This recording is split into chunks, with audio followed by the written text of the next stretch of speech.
Fish Sticks baseball is officially back after a 3-day absence, as Game 3 of a 4-game series between the Sticks and the Redmond Dudes is upon us here on another $3 Thursday at Mel Olson Stadium. Kyle Sweeney and Angus Trangmo with you here tonight as the Fish Sticks try to make it 3 straight victories over the Dudes and 4 in a row overall, as we take a look at the highlights from the first 2 games, and starting with Game 1, in which the Fish Sticks found themselves falling behind early in a back-and-forth affair. Yeah, the first 3 innings were really tight. Vaughn Lowe tied up the game in the bottom of the third with a double. He has been hitting so well as of late, and then Evan Hellner, probably the biggest play of the day, an error out and left, brought in 3 runs, and the Fish Sticks didn't look back from there en route to a 10-5 win. Jackson Dulé, who's also swinging just a really hot stick recently, roped a single up the middle in that one, and the Fish Sticks offense really was as advertised in that game. So a 10-5 victory, and then going into Sunday, the last time these two teams played, a very similar script in Game 2 as the Dudes jumped out to a 2-0 lead thanks in part to this single from Gabe Pham. Yeah, the Dudes put up a really good fight on Sunday. This game was really tight until about the 8th inning, and the errors were a lurking issue for both sides. 9 errors between the two teams on Sunday. That one brought in a run for the Dudes, an errant throw from Beckett Turnbow.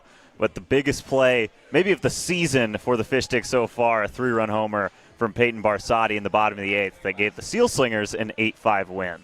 So the first 2 games have gone to the Fish Sticks, and after a very warm beginning stretch of the summer, it's going to be a cool night here at the Friar, and just in time for the Fish Sticks to bring back out the frozen jerseys as they look to stay hot and make it 4 in a row here tonight. First pitch coming up shortly. Wendy's went back to the kitchen to give our famous spicy chicken sandwich a total upgrade. More crunch, more flavor, with heat that just hits. Is this our best spicy chicken ever? Looks like a yes to me. Spicy chicken just got better at Wendy's. They always say, think happy thoughts. It's easy when you're a Wendy's Cookie Dough Frosty Fusion. I'm an instant dopamine hit. Get it? Dopamine? Like cookie dough. I said like cookie dough! Happiness is a Cookie Dough Frosty Fusion at Wendy's. For over 15 years, As You Wish Electric has offered the comprehensive electrical solutions Seattle families trust. We are proud to announce that we can now also serve your plumbing, heating, and cooling needs. As we grow, we are committed to delivering the same knowledgeable and friendly experience that earned our spot as the region's top-rated electrical company. Contact As You Wish Electric Plumbing, Heating, and Air today to learn more. A bit overcast here at the Friar on this Thursday night, not what we've been used to over the last couple of weeks, but nonetheless, first pitch just a few moments away as we take a look at the first fish that happened just a couple of moments ago. This time, your stadium bestie, Michaela, was delivered the first fish from the fishing boat. Big presence on social media got her to come out to the Friar this afternoon.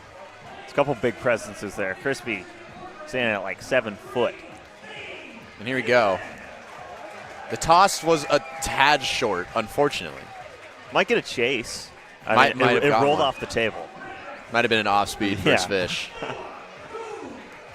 The Fish Sticks, fresh off their 2 victories in a row on Saturday and Sunday against the Dudes this past weekend, are being introduced. And the Star-Spangled Banner will come quickly after. Kyle Sweeney and Angus Trangmo here with you. Again, not the beautiful weather we've been used to over the past couple of weeks. It's chilly. It's about 60 degrees right now, but as of right now, the Fish Sticks cannot be cooled down. No, they really can't. They've won 5 out of their last 6. It was kind of a rocky start to the season for the Fish Sticks, but the bats is really what has sparked this run, and the pitching has followed. Santiago Guedes Rodriguez, who we'll see come out in the fishing boat in a matter of moments, has just been so good on the mound. He had a great performance to hand the Studs their first and still their only PIL loss this season. And with Eli Hurst currently at the MLB Draft Combine, we are wishing him the best down there in Phoenix. But with him not with the team this week, Guedes Rodriguez gets the Thursday start. This will be a little bit of a new era of sorts for the Fish Sticks, as head coach Elliot Kribbe will not be here for the first time in a couple of years, and assistant coach Mark Lynn will take over as head coach for the first time tonight. as we go to the national anthem sung behind home plate by Joy Zahn.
Again, Joy Zahn, the voice there for the national anthem, and now just a couple of moments away.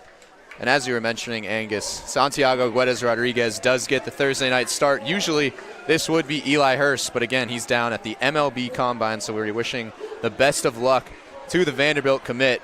But Guedes-Rodriguez, a great substitution to put in his place as the ace. Right now, 7.1 innings of scoreless baseball so far this summer. Yeah, and Guedes-Rodriguez, what he's so good at for this Fish Sticks team is he's not really looking to strike you out, but the amount of weak contact that he's gotten from an array of hitters across the league has just been, like, it's astonishing how he can just get out of innings so fast. And I think he only took 20 pitches in his first 3 innings down in Tacoma in his last start. So he's going to work really efficiently when he's at the top of his game. It's going to be a lot of quick outs. Yeah, that was last Friday. He went 4 scoreless against the Studs, who were on a 12-game winning streak. They snapped that with a 7-1 victory. And as you said, still the only PIL loss for the Studs. And he's just allowed 2 hits in those 7 1/3 scoreless innings this year. It's been phenomenal baseball. And again, we mentioned it briefly before the Star Spangled Banner, but this is assistant coach Mark Lynn's first time as head coach this season. Elliot Kribbe going down to Hawaii at Hilo, a D2 program in Hawaii, and he left for the summer. So is Mark Lynn's program right now. Do you think there'd be anything different, though? Yeah, there's a look at Mark Lynn. I think he's still listed as the interim head coach for this team, but we've already kind of seen a new look lineup for today, and I don't think there's going to be too many differences between Kribbe and Lynn. Lynn, obviously, an assistant under Kribbe here with the Fish Sticks for some time now. And I feel like it's going to be, same culture, same ideas, but pretty similar strategies all around. Yeah, it's a pretty connected coaching staff. And as we take a look at our keys for the game, what are your keys in Coach Lynn's first game? So a fast start. The Dudes in the first 2 matchups between these two teams got out to a 2-0 lead both times around. So a fast start's going to be huge for the Fish Sticks. No errors. There were 9 combined errors between these two teams on Sunday, and that was the difference in both Saturday and Sunday's game that led the Fish Sticks to a win. So no errors. The defense is going to have to be huge. And then reliable pitching. You don't want to make Mark Lynn work very hard in his first game at the helm. So reliable pitching, you want to kind of instill trust in your pitching staff today. Well, the rain's starting to come down a little bit here in West Seattle at the Friar as Santiago Guedes-Rodriguez kicks things off and fires low for a ball to Adam Alharbi. So it'll be Alharbi, Julian Unai, who the Fish Sticks got accustomed to last weekend. He's a great bat in the 2-hole, and Orlando Young will be due up in the 3-hole. Fish Sticks have not seen him yet so far this series. And Guedes-Rodriguez is behind 2-0 to Alharbi. something you might notice if you've been watching the first couple games between the Fish Sticks and the Dudes. No Teo Perala in the lineup for Redmond today. He was hitting really, really well against this team in the first 2 outings. Al Harvey swinging on the 2-0, and that's fouled back. Al Harvey from Modesto Junior College hit .266, a couple of home runs, 17 RBIs in 38 games last year. Attended O'Day High School right here in Seattle. 0 for 4 in Game 2 on Sunday, but did have an RBI and a walk. This one's hit well. Cade Galen getting the start in left. He'll track it down for the first out of the game. Not exactly on brand for Guedes Rodriguez. Al Harvey saw that pitch right into the zone and hit it into the power alley, just hung up a little bit, and obviously with how Cade Galen moves, that's going to be a pretty easy play for him. But now the toughest out in the Dudes lineup tonight, Julian Unai. Unai, 3rd straight game this series, hitting in the 2-hole. 2 for 4, had a solo shot and 2 runs in the series opener on Saturday, but was shut down in the second game, was 0 for 4 with a strikeout. First pitch swinging, and first pitch up the middle for a single. So just as you were mentioning, Julian Unai is going to be a tough out, and he proves it there. First hit, and only 3rd hit of the year given up by Guedes Rodriguez. Yeah, we saw Unai lift one over the left field fence on Saturday in the Fish Sticks 10-5 win over this Dudes team. It's still the only opposing player to go yard at the Friar this season. So obviously a talented hitter, and he's really just given the Fish Sticks pitching staff some nightmares in the past 3 games. He's already making a mark tonight. So Unai, a lot of speed over there at first. Orlando Young, first pitch swinging. Bartholome will camp under it, and a quick second out. Even if both of them didn't result in outs, you can see what I'm talking about with Guedes Rodriguez. That's 2 straight at-bats that ended in 1 pitch. And the second one was the easiest play Braden Bartholome is ever going to get over at first base. So you can see that Guedes Rodriguez, while he's not looking to just blow by you with velocity, that location just forces weak contact. They'll bring up Brody Gohagen hitting cleanup. Good location for strike 1. Gohagen 1 for 6 so far in this series, his 3rd game. Played at Shoreline Community College, hit .246 in 32 games last year. Big lead for Unai at first base, and he'll take off. And yeah, there's no contest there. That was a massive jump from Unai, and another stolen base. We haven't seen too many runners get on base on Guedes Rodriguez this season, and Unai kind of exposes a bit of a weak spot almost. Santiago just didn't even know Unai was moving around over there, and like you said, just a huge jump. He was halfway to second with the ball traveling into the mid of Barsotti. Guedes Rodriguez is going to call for Barsotti to come out. Barsotti getting the call behind the plate tonight. Evan Hellner's been hitting really well this year, but I've seen him struggle a little bit behind the dish with passed balls. Again, freshman he's committed to New Mexico State University. So Barsotti, who had that go-ahead 3-run shot on Sunday to put the game away, will get the call behind the dish. Sunday almost felt like a coming out party for Peyton Barsotti, so definitely not surprised to see him in the lineup. But Hellner's got such a good swing, and he's driven in so many runs for this team. I'd expect him to get a lot of DH work down the stretch this season. Was high in the zone, but a big swing and a miss from Gohagen. Now 1-2 count. Rain's starting to come down a little bit. We didn't expect it to come until about 8:30 Pacific time.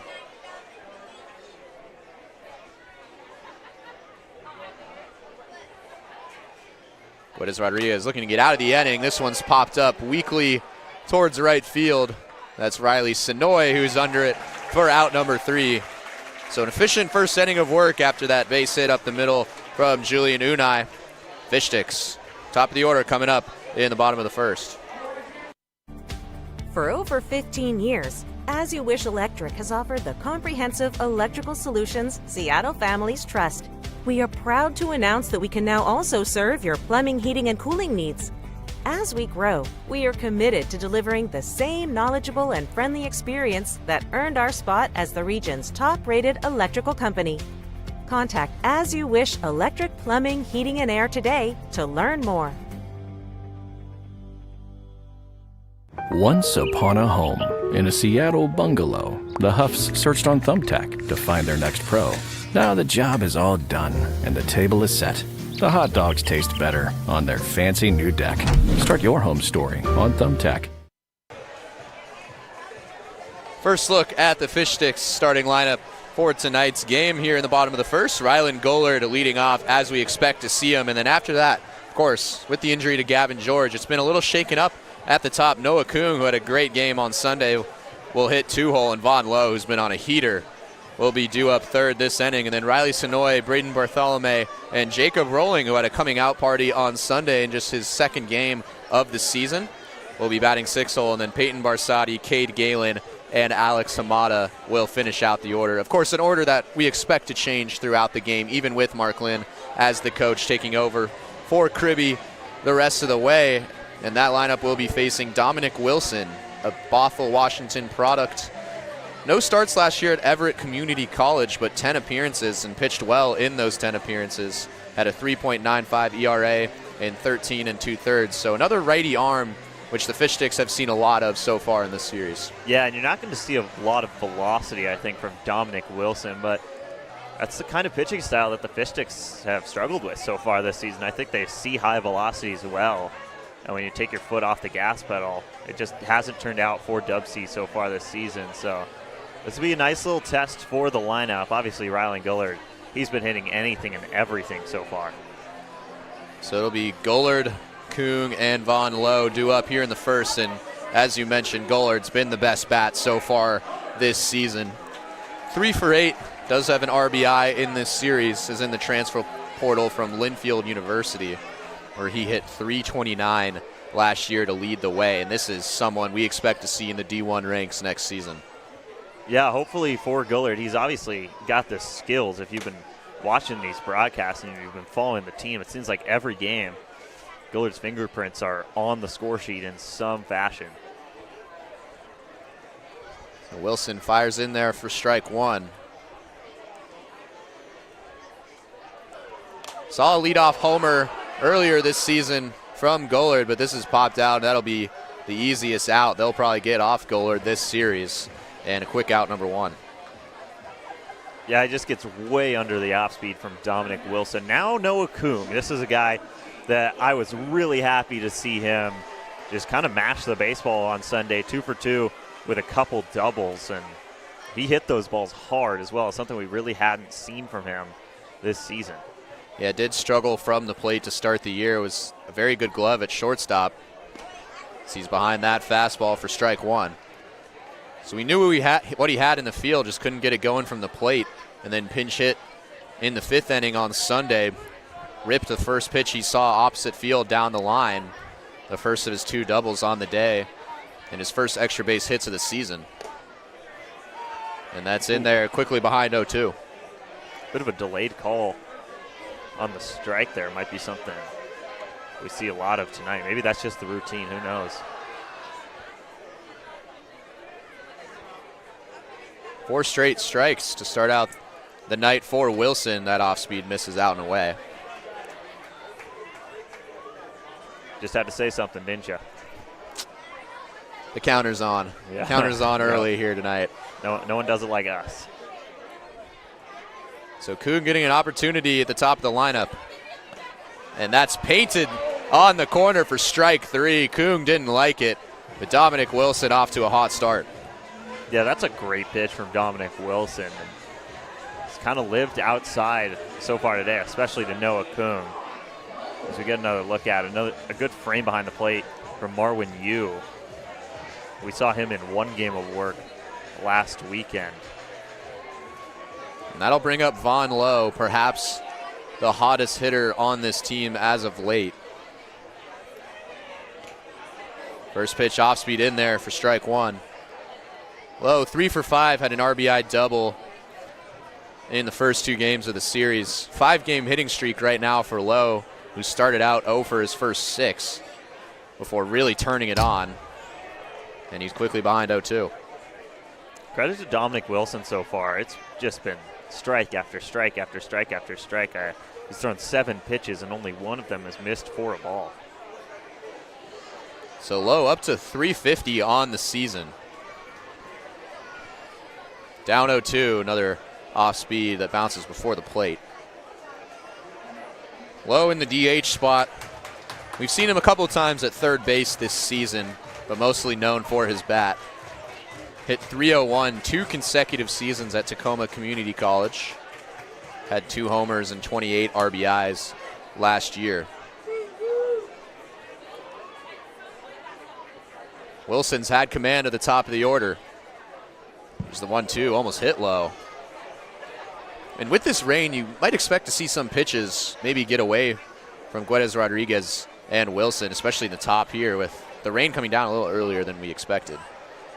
Yeah, that's kind of why I was so surprised to see Wilson pump the zone as well as he did to start this game. But that one almost catches Vaughn low in the bat. But another great pitch from Wilson. This will go 1-2-3.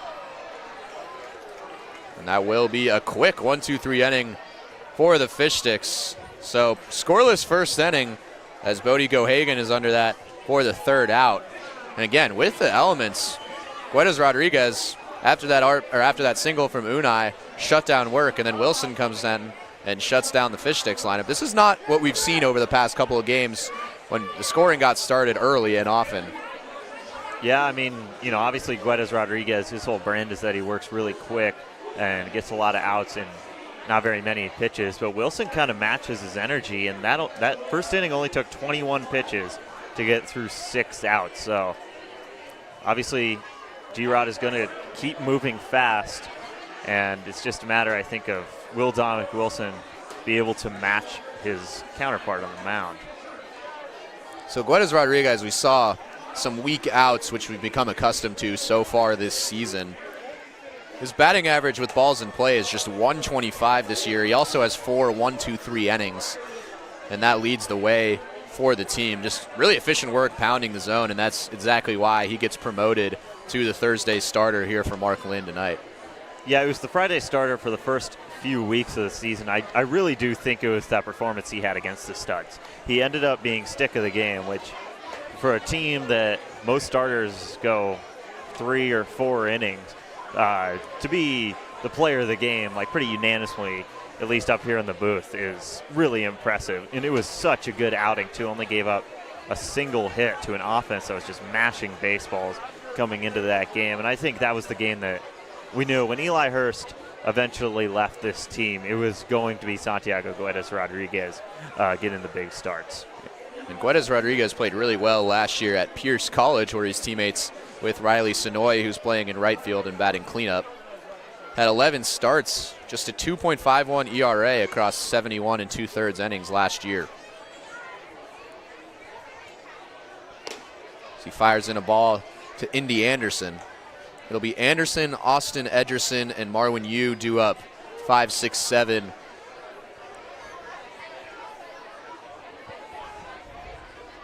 Unai with the only hit of the game so far that's in there for strike 1. I think if I'm Redmond in this game, I'm being really patient at the plate, especially against Guedes Rodriguez, just because he gets so much weak contact. You've got to make him work for outs. This one's hit high towards center field. Rylan Gollard will be under it for out number 1. So a tough out is Indy Anderson, who had an RBI single in game 1 and hit .330 last season, and a big out for G-Rod. And he really did get his pitch there, but just kind of gets under it, and a routine can of corn out there for Gollard. That'll bring up Austin Edgerson. Was 2 for 4 in game 2. Part of a couple players for the Dudes who had multiple hits in that game. And that's high for ball 1. Something kind of out of the ordinary for Guedes Rodriguez so far. We haven't seen as many first pitch strikes as we've become accustomed to with him, but he's still getting outs. Here's the 1-0. The fastball zipped in there for strike 1. Guedes Rodriguez now over 8 innings to start the year that are scoreless. Does have 5 walks coming into the game. That's been the one weak spot for him so far this year.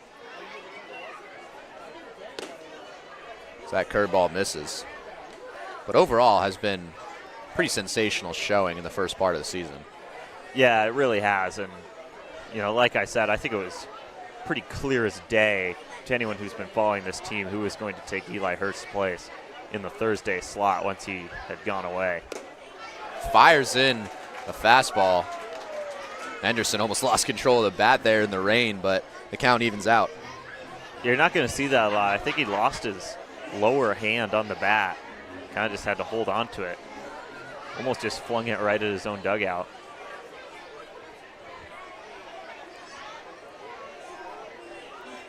Here's the 2-2 to Henderson. Kind of got away from Guedes Rodriguez, and the count is full. But if you're Redmond, this is kind of what you have to do. I mean, first full count we've seen, first really deep count we've seen for either team today. And Guedes Rodriguez, you know, obviously he can go pretty deep into this game, so you're going to have to make him work. The payoff from G-Rod in there. Swing and a miss for strike 3. It's a big comebacker for Guedes Rodriguez, who is now in control of the second inning.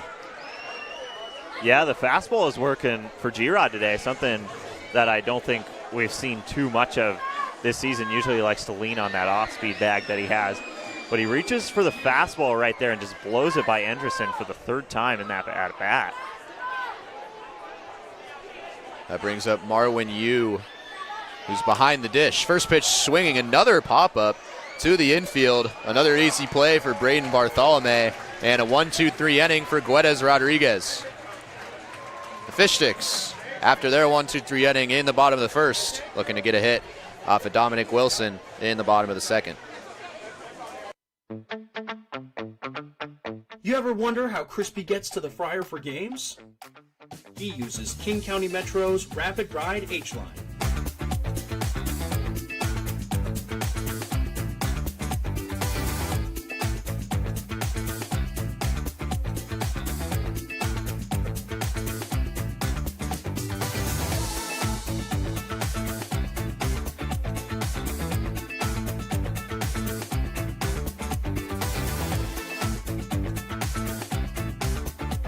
King County Metro, the official commute of your DubSea Fish Sticks. Once upon a home in the Issaquah Highlands, the Parkers used Thumbtack for a new kitchen island. Now the pizza is cooking and the kids are excited. Thank goodness for Thumbtack and all it provided. Start your home story on Thumbtack.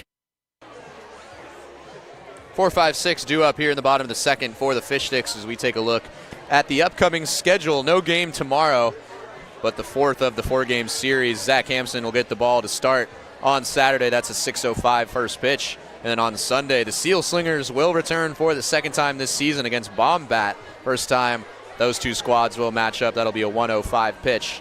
Then the next home game after a little bit of a road trip for this team will be on Thursday against the Dudes. Once again, it will be the 5th time this season that those two will meet. And first pitch will be at 6:35.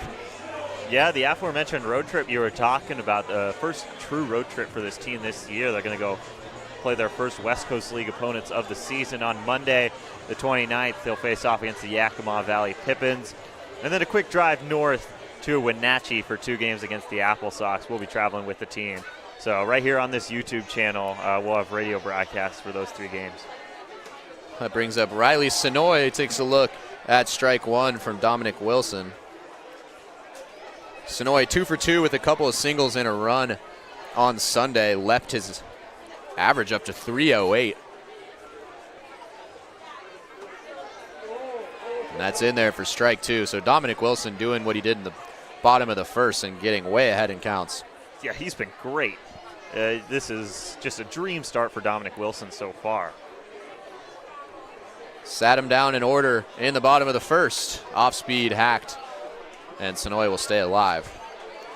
We saw a handful of players on this Fish Sticks team kind of start out a little slow, and we knew what they were capable of, and Sonoy is one of them.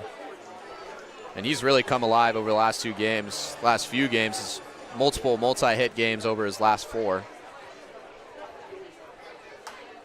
And he stays alive. still just strike after strike for Dominic Wilson. And, at some point the Fish Sticks are going to have to start putting some hard contact on these balls. Seeing 3 flyouts to the infield on the right side so far. That's away for ball 1.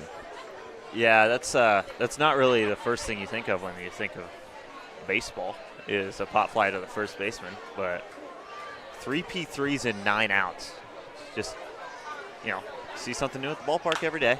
And this one's on the ground, and that'll slide through for a base hit. The first of the night for the Fish Sticks, and Riley Sonoy continues to stay hot. He sure does, and I just couldn't help but laugh when it hit off the lip of the grass. It bounced way high, but I think that was just because Riley Sonoy hit that ball so hard and so low on the turf that it had enough pace to get through the middle of the infield. Good effort by Gohagen at second. But a runner on for the Sticks, and Riley Sonoy, like you said, starting to find his footing with the Fish Sticks this summer. And that ball, especially, this turf was pretty thin to begin with, and now a wet turf, that ball is going to skip along. Saw 9 errors on Sunday in that game. Expect a couple more with the wet turf as Braden Bartholomew takes a look at strike 1.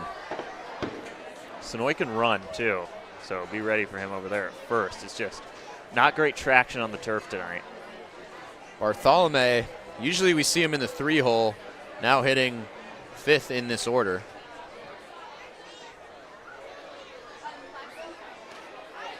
He watches that one for ball 1.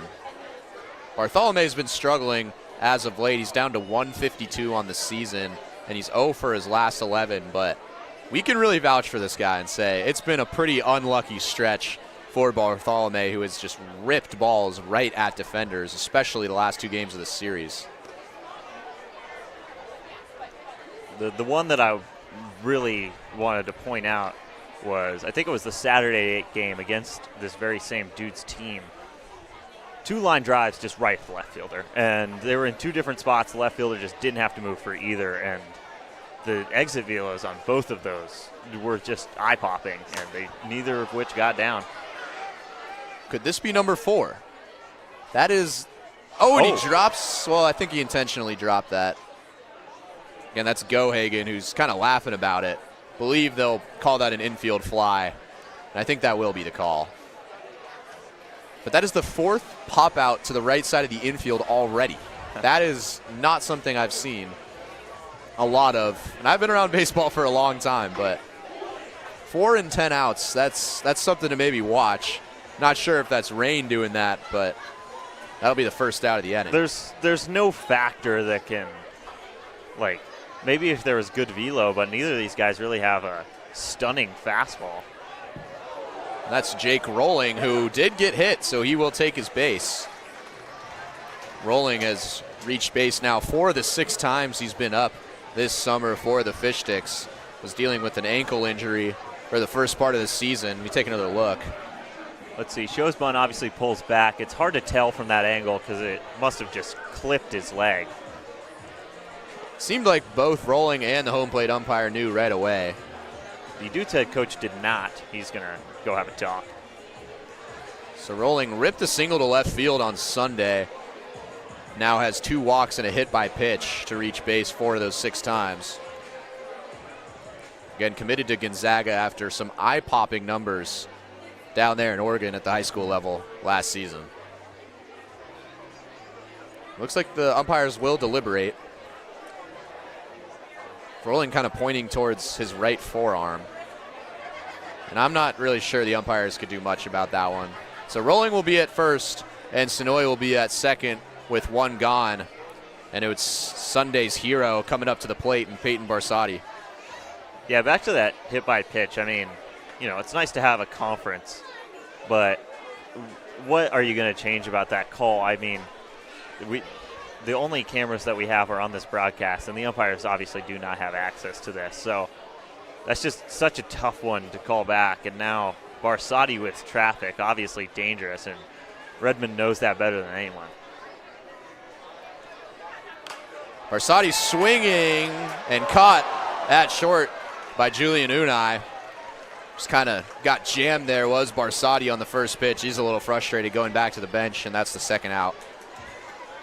That was good heads-up base running from the Fish Sticks, though. That is a really tough ball to read.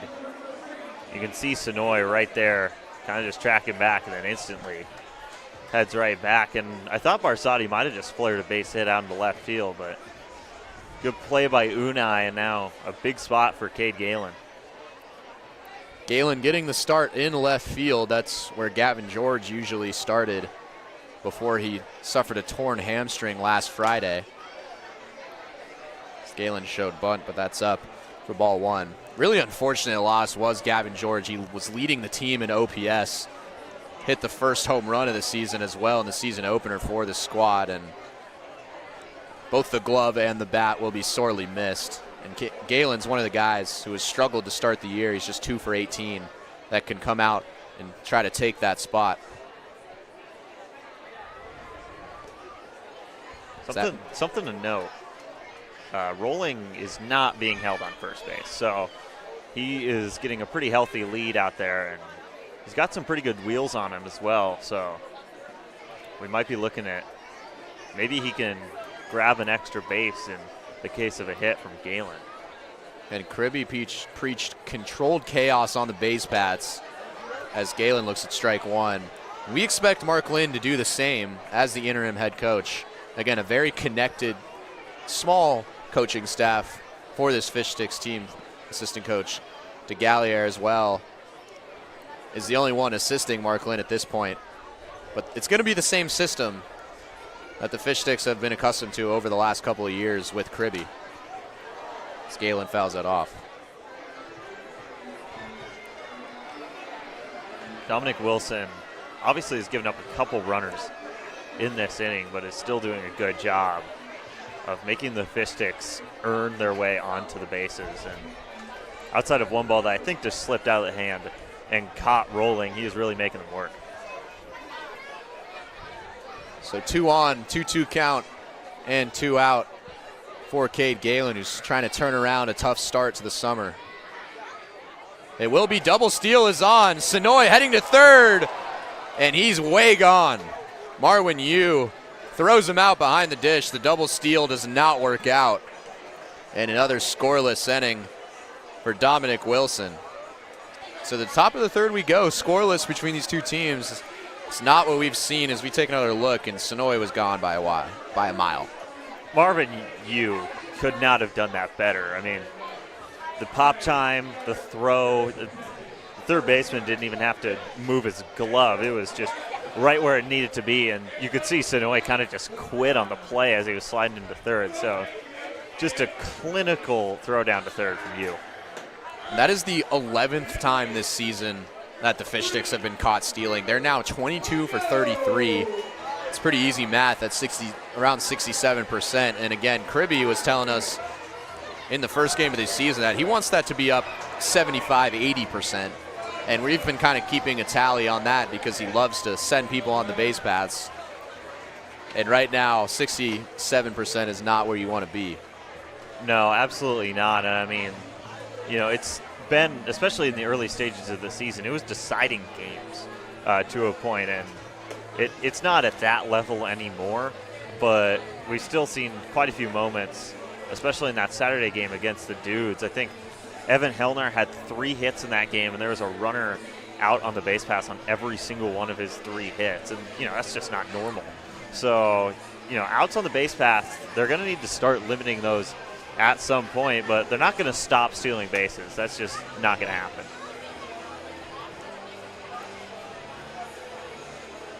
So it'll be 8-9-1 due up for the Dudes here in the top of the third.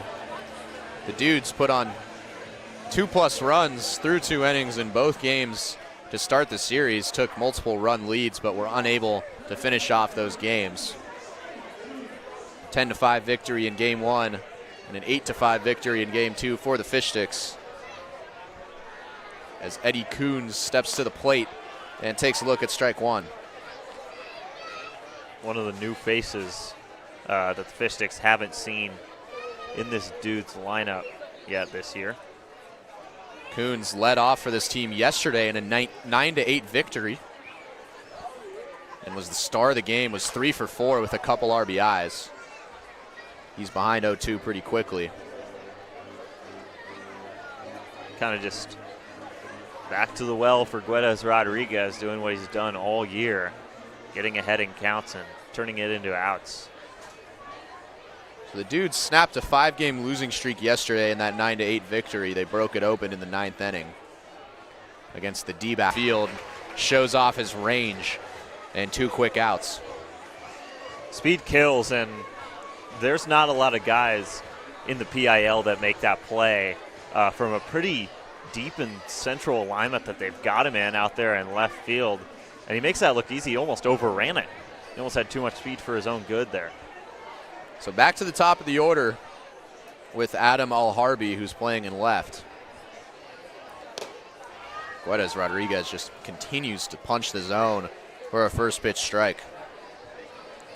Yeah, this is more of what we've become accustomed to. This first pitch strikes are starting to fill up here in the third.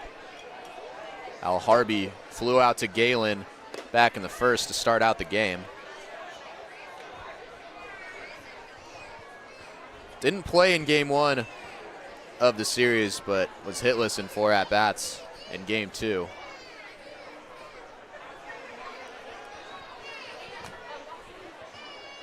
Here's the 1-1, another off speed that misses up. Again, maybe the grip, the rain is kind of loosening up a little here at the start of the game, but grip's got to be pretty tough for the pitchers. But both have been doing just fine so far. Yeah, and Guedes Rodriguez, I mean, kind of just been as advertised. It's the first time we've seen him really behind an account today, but as you can see, forces some contact. Although Harvey has seen him well today. That was hit pretty hard into foul territory, and then a ball hit on the line into left center, but Galen was able to get under it for the out. Alharbi did not play yesterday. It was kind of a new look lineup for the Dudes. Here's the 2-2 from Guedes Rodriguez, and he sits down Alharbi. Another 1-2-3 inning for G-Rod. And still scoreless going to the bottom of the third here at the Friar.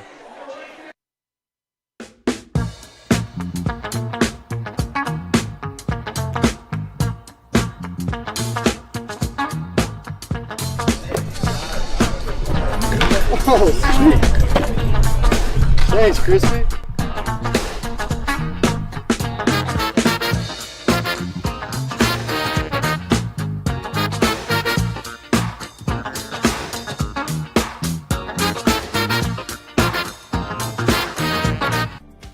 For over 15 years, As You Wish Electric has offered the comprehensive electrical solutions Seattle families trust. We are proud to announce that we can now also serve your plumbing, heating, and cooling needs. As we grow, we are committed to delivering the same knowledgeable and friendly experience that earned our spot as the region's top-rated electrical company. Contact As You Wish Electric Plumbing, Heating, and Air today to learn more. 8-9-1 due up for the Fish Sticks. It's been a pitcher's duel so far through 3.5 innings between the Dudes and the Fish Sticks. Kyle Sweeney and Angus Trangmo with you for another night of action here at the Friar. The overcast will continue throughout the night. Again, we've seen beautiful sunny days throughout the past couple of games, but it's a little chilly.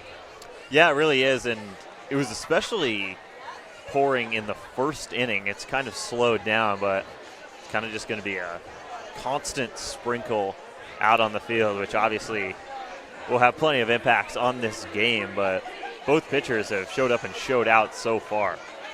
And we apologize for some technical difficulties that have been going on stream, but seem to have figured it out as Cade Galen will step to the plate again. Was actually in a 2-2 count against Dominic Wilson in the bottom of the second before Riley Sonoy was caught stealing third on a great throw from Marwin Yu behind the dish.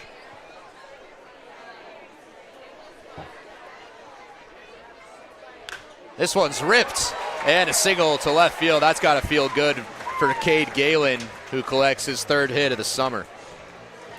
And like you said, that ball was hit very hard on a line, and in a spot where obviously Unai playing pretty deep at short and a good fielder in the 6 hole.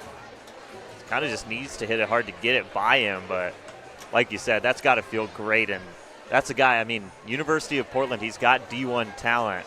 That's a dude that we think will likely get it going, and that's a great thing to see for Cade Galen. So a lot of speed, maybe the speediest guy on the team at first, as Hamada will show bunt. Alex Hamada has bunted a lot this season and has still laid down probably the most beautiful bunt I've laid my eyes on. Earlier this year that drove in a run, it just sat there on the third base line with the bases loaded. I don't think anything's ever touching that for me. That was incredible. You couldn't place it in a better spot. He'll try again. That time he went. So 1-1 count. Hamada is 0 for his last 6 from the plate, struggling as of late, kind of splitting time with Tyler Eisenhut at second base.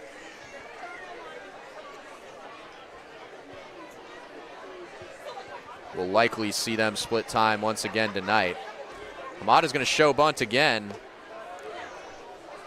Kind of throws off Wilson, it looks like. Now 2-1 count. Look at how far in Orlando Young comes when Hamada shows bunt. They are not taking any risks down that third base line, but with Indy Anderson holding Galen on over at first, look for Hamada to kind of just pull this down the first base line. There's a lot of open space over there. Young creeping up again. It's the third ball that's missed in the same spot for Wilson, and Hamada's ahead 3-1. I mean, 3-1, some would say that you let Hamada swing away here, but I don't know why you would do that. Obviously, Dominic Wilson just hasn't had the same control with Hamada showing bunt. Kind of just an interesting quirk to Wilson's, so far, a great day for Dominic Wilson. Galen takes off, and that's perfectly executed by Hamada. Galen had the head start. He'll go to third base. And Alex Hamada, another slump buster over to left field, and first and third with nobody gone. And you just can't do a hit and run better than that. Julian Unai had to go cover the bag with the speedy Galen breaking for second, and Hamada hits it right where Unai had just vacated. And with the corner in and Hamada showing bunt the first 4 pitches, just no chance for Orlando Young to make a play on that. And Hamada's got plenty of wheels over at first, too. So Rylan Gullard in the top of the order in a great spot here. That was a beautiful hit and run. And that's exactly what Coach Mark Lynn wants to see. New coach, interim head coach, any way you want to spin it. Because hit and runs is something that Coach Kribbe practiced a lot, especially leading up to the first game of the season was that exact scenario.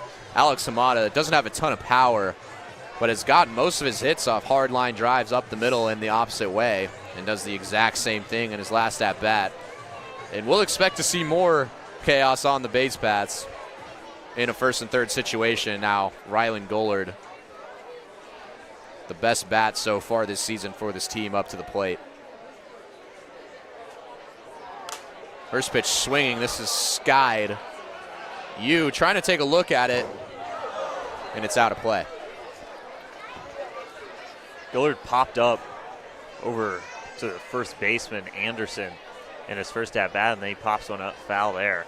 So under Dominic Wilson's ball for the second time today. Gullard had one of the 4 weak infield pop-ups through the first 10 outs of this game. Kind of a weird phenomena that we haven't seen over the past couple of innings, but you won't see that very often from Gullard. Off speed in there. That one's crushed towards left field. Out. Harvey can only watch. Rylan Gullard, his second greaser of the season, and that one was a no-doubter. Yeah, my hand shot right up into the sky.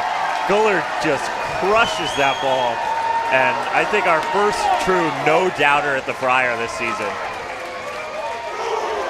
Gullard didn't miss a single centimeter of that hanging off speed from Dominic Wilson.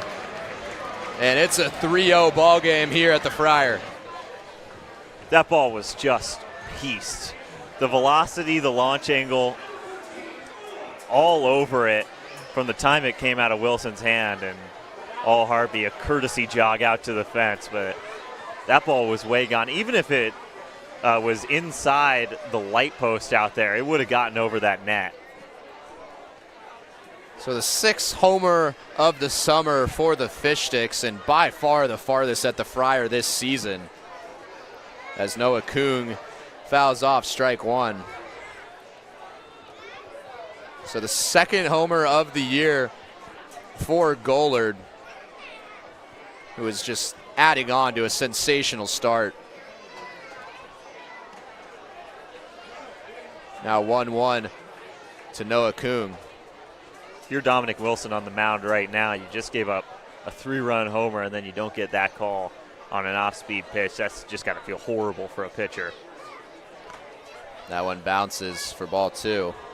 It's also the 14th hit of the year. No one else has more than 8 for the Fish Sticks. Gollard's been a mainstay at the top of the lineup, and he just proved exactly why. Action over in the Dudes bullpen obviously started after the Sticks took a 3-0 lead with one swing, but you can see Wilson, I think just the mindset has kind of shifted after that big swing from Gollard. And that one misses inside, so a 5-pitch walk of Noah Kung. You got to think that Dominic Wilson's night might be coming to an end here soon. Again, not a starter last year in his collegiate career. Now feeling the heat after Rylan Gollard sent one to the moon over in left field. His 10th RBI of the season after those 3 runs came in, the first on the Fish Sticks to reach the double-digit mark. Von Lowe likes to go after the first pitch and does there, fouls it off.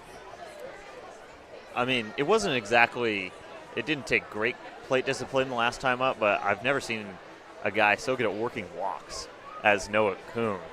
Before his 2-for-3 day on Sunday, he was hitting 167 but had an OPS north of 440. So it kind of just speaks like he's sure he wasn't getting hits at the beginning of the season, but he's finding ways on base, and I think that's why he finds himself in the 2-hole today. Once again, reaching base, Von Lowe behind 0-2. Won't see that often from Lowe to show bunt, even with no outs. Has been hitting extremely well recently. He's also not the speediest guy on the team.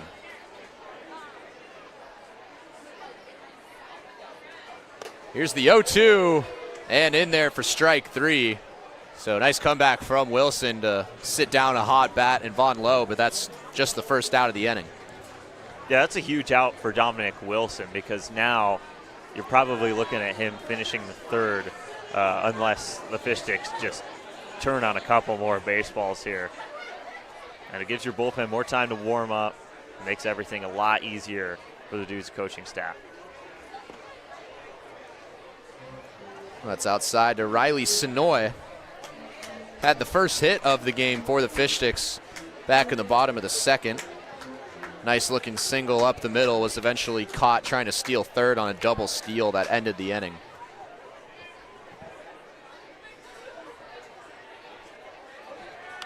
Kung will stay put. That one's fouled back, and that'll be out of play. Maybe it's just, oh, that might have hit a car. Yeah, that's a tough break for a motorist outside of the park, but maybe it's just a strategy for the Dudes today. But Orlando Young is playing really far in on a lot of hitters over at 3rd base, and then you've got the middle of the infield for the Dudes playing super deep right now on Riley Sonoy. So definitely an interesting alignment for Redmond today. And a little bit of a more moist turf.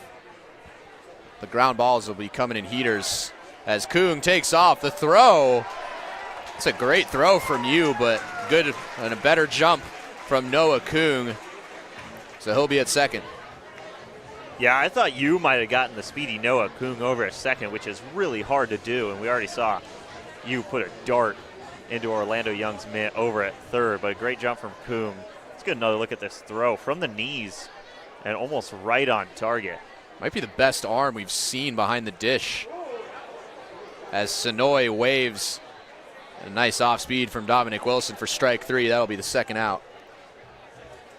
Second straight strikeout for Wilson after that towering 3-run shot from Rylan Gollard and that walk to Noah Kung. And that'll bring up Braden Bartholomew. This is a great spot for Bartholomew to break out of what's turning into a pretty mean slump for one of the better hitters on this team, I think, talent-wise. Just hasn't had it this summer so far. Flew out to the second baseman, Bodie Gohagan, his last time up.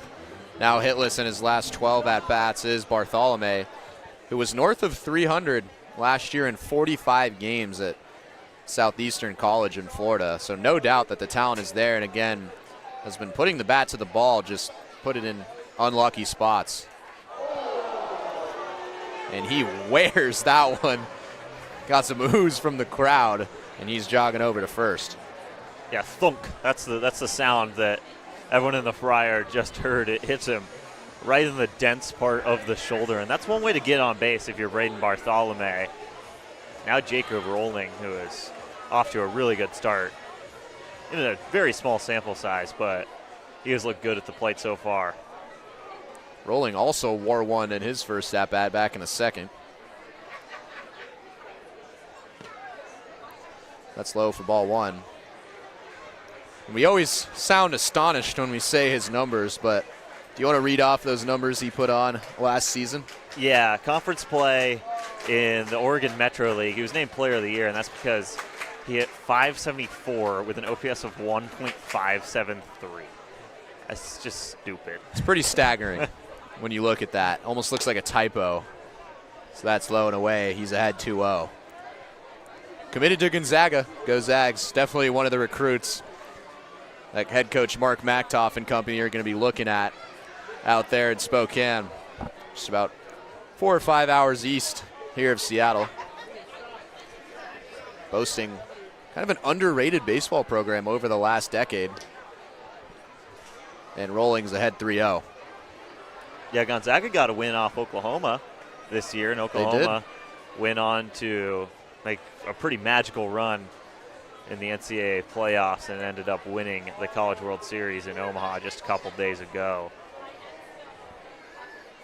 Here's the 3-0 to Rolling, who has been no stranger to walks. That one's fired in there for strike 1. Again, 2 walks and a hit by pitch now through his first 6 at-bats. Also has a line drive single to left field. So reached base in 4 of his first 6 plate appearances so far this season.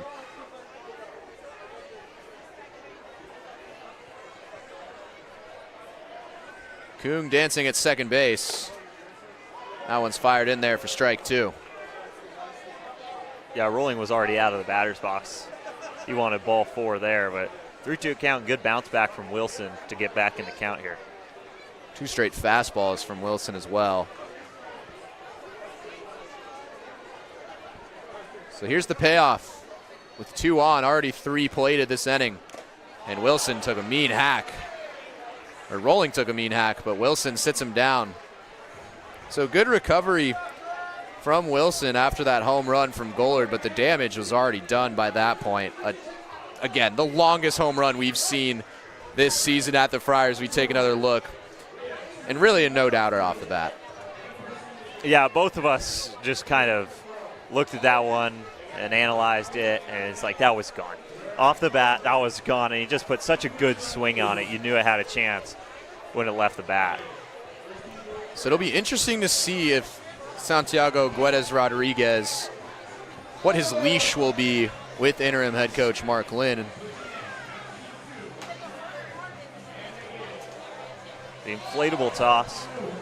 Inflatable fish toss over there on the first base side. Oh, no. Oh, well, he doesn't have a basket. He doesn't have a net. We can't be throwing it to him. Just overhand tossing the fish. How do you throw that big old fish? I mean, you know, we were talking. There's some interesting ways you could throw the first fish. We've seen the underhand two-handed toss. Yeah, well, that's what the pros do. That's what the pros do, but there's a couple other ways that you can. Yeah. Could really pull out something fancy. I mean, We really shopped around a bunch of methods before we came on the air today. I think our favorite one that we settled on was a Kareem Abdul-Jabbar hook shot, and you kind of just flung the fish up in the air. As long as you've got that lined up, I think it's going to land right at the plate based on the distance that you are from home plate to the designated fish throwing spot, which is probably about 40 feet away from home. I think that's the consensus choice up here in the booth. It's better if there's not a whole lot of rotations from the fish, and even then you can kind of, with a Kareem kind of shot, you can keep it pretty still. So are you grabbing like the middle of the fish and then just kind of hucking it? Yeah, you could even throw in the two-handed Kareem, which you can't really see, kind of just maybe like a Joe windmill Ingles it. almost, Yeah, or like yeah. up and over your head. You could, Yeah. And then we started talking about jumpers. Yeah, You could almost just Larry Bird it. yeah. Well, we saw Jacob Swanson over in the Dudes dugout trying out a jumper. That's true. Fish jumpers. Something you might see this summer. Yeah, pressing matters only here at the Friar. So that's ball one to Julian Unai, who has the only hit through the first time through the order for the Dudes. And he might get another one. Noah Kung hustling over, sliding play. Unai has a lot of speed and beat out the throw, but pretty impressive nonetheless from Kung to keep that in front of him. That's the second time that Julian Unai will be aboard. That would have been quite the highlight, but that ball just tips off of Santiago's glove, and it took enough velocity off of it that it made it an insanely tough play for Noah Kung at short. You can see it right here. Almost looked like Guedes Rodriguez might have had a chance. I think he's probably going to want that one back. He could have made a play on that, but Unai is on base on the first pitch of the at-bat for the second time today. As Orlando Young steps to the plate. Takes strike one. Didn't have really any time to introduce Young as he swung at the first pitch and flew out to Braden Bartholomew over at first. Young played at Bellevue College, 38 games last year, hit .290, had a couple homers and 18 stolen bases as well, so a good blend of power and speed, hitting 3-hole tonight for the Dudes. Unai's already got a stolen base over at first. Stays put. Now a 1-1 count.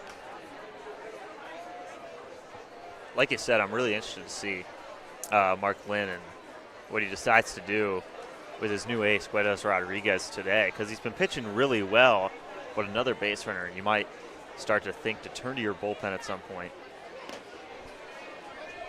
That's low and away. And we saw Hurst go 4 1/3. I believe that's the longest outing that we've seen so far from a starter for the Fish Sticks. Very deep bullpen. The pitching staff has been firing on all cylinders during this hot stretch over the last 5 or 6 games. That's fired in there, and the count evens out. Look out, Connor.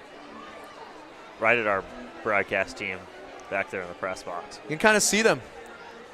There they are waving. Yeah, wave everybody. Yeah, nice. The 4-man crew behind the scenes. Been fantastic all summer long. Again, Connor, Ani, Tyson, and Harrison. Always love to shout them out. And as the count goes full, we do another shout out. A happy birthday to Angus, the big 19 today, June 25th. Everyone wish Angus a happy birthday. Hey, thank you. Thank you. Big 19 for the kid, as Jake Rowling would say. Hi. Look at him. There's our first look. There he is. Only 19, a young prodigy. Yeah, squirt, if you will. A little squirt. That's ball 4 to Young, so now 2 are aboard. Our first look at that camera angle there. Yeah. Our first look at the season there. Yeah, sorry if that Nice. turned you off of the broadcast. You don't want to hear that we've got a voice for radio. No, that would be very poor. So that's Coach DeGallier coming out to talk to Santiago Guedes Rodriguez. This is first really traffic we've seen from G-Rod so far tonight. So it'll be Gohagen coming up, nobody gone. after a single to Unai and a walk to Orlando Young. Yeah, I mean, Unai, this is the third time we've seen him in as many games against the Fish Sticks, but you just cannot say enough about the production that he's put in for this lineup. Even in a couple losses, it seems like everything has kind of revolved around him, and every time he's up, it seems like it turns into some sort of traffic for the Dudes. So Guedes Rodriguez trying to stay scoreless as he has been all summer. He's got some traffic right now. Gohagen takes a swing. Barsati's going to look. Might have room, but runs out of it, and the kids will go after the ball. Yeah, that backstop is short. Barsati got to the wall in just a few steps, and any pop-up that goes behind the plate is probably going to get out of play here. Gohagen now 1 for 7 this series. Flew out to Riley Sonoy in right field to end the first. And he'll check back at second. Again, a lot of speed with Julian Unai. I've seen 1 or 2 double steals in the series from the Dudes. So G-Rod making sure that Unai doesn't make a nice jump. Here's the 0-1. Gohagen way out in front for strike 2. Great pitch from Guedes Rodriguez. I mean, that off-speed has kind of been his bread and butter all summer. It's something we haven't really seen too much of today, but we've just seen so many off-balance swings this season on that exact slider outside of the zone.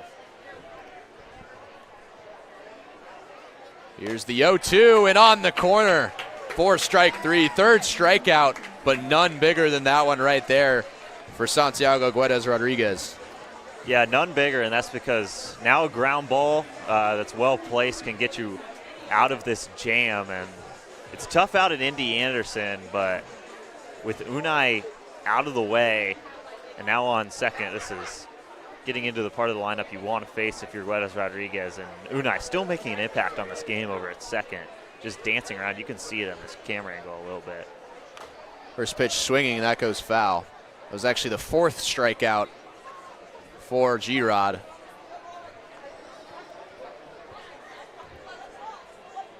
Didn't have any through the first frame.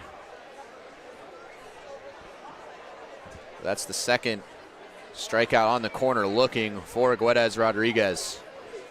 Still only 1 gone, but 2 on the base pass for Anderson. He watches that go outside. Anderson flew out to Rylan Gollard out there in center. Kind of a deep fly out. He's now 0 for 5 going back to game 2 where he had 3 strikeouts in an 0 for 4 performance. Did have an RBI single in game 1. He might have another here. And that drops in front of Gollard. Unai will score easily. Young going to third. And the Dudes are chipping into this lead.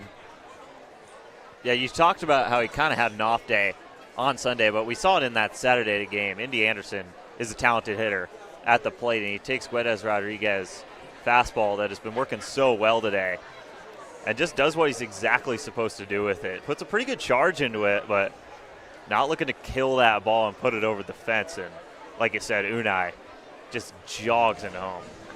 So that'll be the end of the night for Guedes Rodriguez, who just allowed his first earned run of the entire summer. Still a good outing. Isaac Watson will trot out, and he'll be the relief pitcher. Watson, one of the two-way guys on this team, and I think he's really excelled on the mound this season. 3 scoreless innings for Isaac Watson so far this season. Only 3 strikeouts in those innings, so again, not a guy that is looking to rack up a bunch of Ks when he's out there. But he's been a really good arm, and he can give you length as well. He had 6 outings at Centralia this year where he went 6+ innings. Primary starter for Centralia this past spring. So he might be coming in out of the bullpen today, but this is a guy that can give you a lot of length. Another thing to note, Guedes Rodriguez went 4 scoreless last Friday in that 12-game win streak snapping win over the Studs, and this is the exact way they did it. They went Guedes Rodriguez and then Watson back-to-back. So we might expect Hawthorne Moody to come out as well, who's been shut down in relief to begin the summer, who came in after Isaac Watson. And also, because Watson was in the lineup, Hawthorne Moody came up to the plate for the first time in the summer and ripped a single. I don't think either of us is ever going to stop talking about how awesome that was in Tacoma. That's just pretty sweet. Hopefully, I mean, maybe Moody doesn't want to. He wants to protect that 1,000 batting average that he's got now, but hopefully we get another look at Hawthorne Moody in the box, because he did look like he belonged up there. And we were talking to his dad, who's a great guy, always involved right next to us in the broadcast, and he was saying that's the first time in over a year and a half that Hawthorne Moody took an at-bat. He was, I think, using Evan Hellner's red batting gloves, which you won't see for a guy like Hawthorne Moody. Goes to Whitman College, he sports blue, and then just had to kind of steal a helmet last minute. Went up there. It was great exit velocity. Went to left field. We were stunned. Yeah, it was a hard hit ball, and I like what you said about the red batting gloves. Whitman College literally called the Blues. Like, the mascot is the Blues, and it was almost intentional. When he came out with those piping red batting gloves, it just did not look natural at all. But past that, I mean, he looked like a pinch hitter, like he usually would for the Fish Sticks. So Watson scoreless this summer as well. He'll be facing Austin Enderson coming up. First and third scenario with just one gone. He'll show bunt again. That's up for ball one. Enderson struck out swinging for the first strikeout of the night for Guedes Rodriguez. Indy Anderson just ripped an RBI single towards right center field. He's at first. And that gets past Barsotti, but the short backstop comes to save him. And that'll keep Orlando Young at third base. He was ready to go as well. Pretty good jump over there, but it just hops right off the netting, and it would have been an easy out. So good read by Young, getting his first game at the Friar. And that one's in there for strike two. The count evens out. I want to say the count's 3-1. Another instance of our scoreboard in stadium here. That is correct. Yeah, okay, I thought so. The four behind the scenes are all over that. As here's the 3-1, and now the count is full. Yeah, we saw Dominic Wilson do the same thing, get way behind a Jacob Rolling. Just kind of working with some fastballs and get back into the count. That's exactly what Isaac Watson does here. And with one out, you do not want the bases loaded, especially with Marwin Yu, a pretty talented hitter on deck. That one, big swing and a miss for strike three. Isaac Watson comes back in the count and sits down Enderson, his second strikeout of the game. But more importantly, that's two gone here in the top of the fourth. Yeah, that's just a huge out. You don't have to depend on a double play ball to get out of this clean. And Watson really has impressed a lot of people on the mound this season, I think. And this one hit well. Cade Galen's going to go back to the track, and this one's gone. That cleared the bush, similar to Rylan Gollard's home run. And Marwin Yu, a 3-run blast to give the Dudes the lead. He hit it to the exact same spot that Gollard hit a home run in the bottom of the third, and that ball was driven. Galen, no chance at it. And Marwin Yu, I mean, that's a talented hitter. He played U18 ball on the national team for Chinese Taipei. He had the Chinese Taipei helmet on during that at-bat, and just a great swing on it. You can tell he knew he put a really good charge to that ball off the bat. And yeah, you're right, that cleared the bush entirely. As Eddie Coons lays down the bunt, that'll be the end of the inning. But not before Marwin Yu launches a 3-run home run, and suddenly the Dudes are back in front.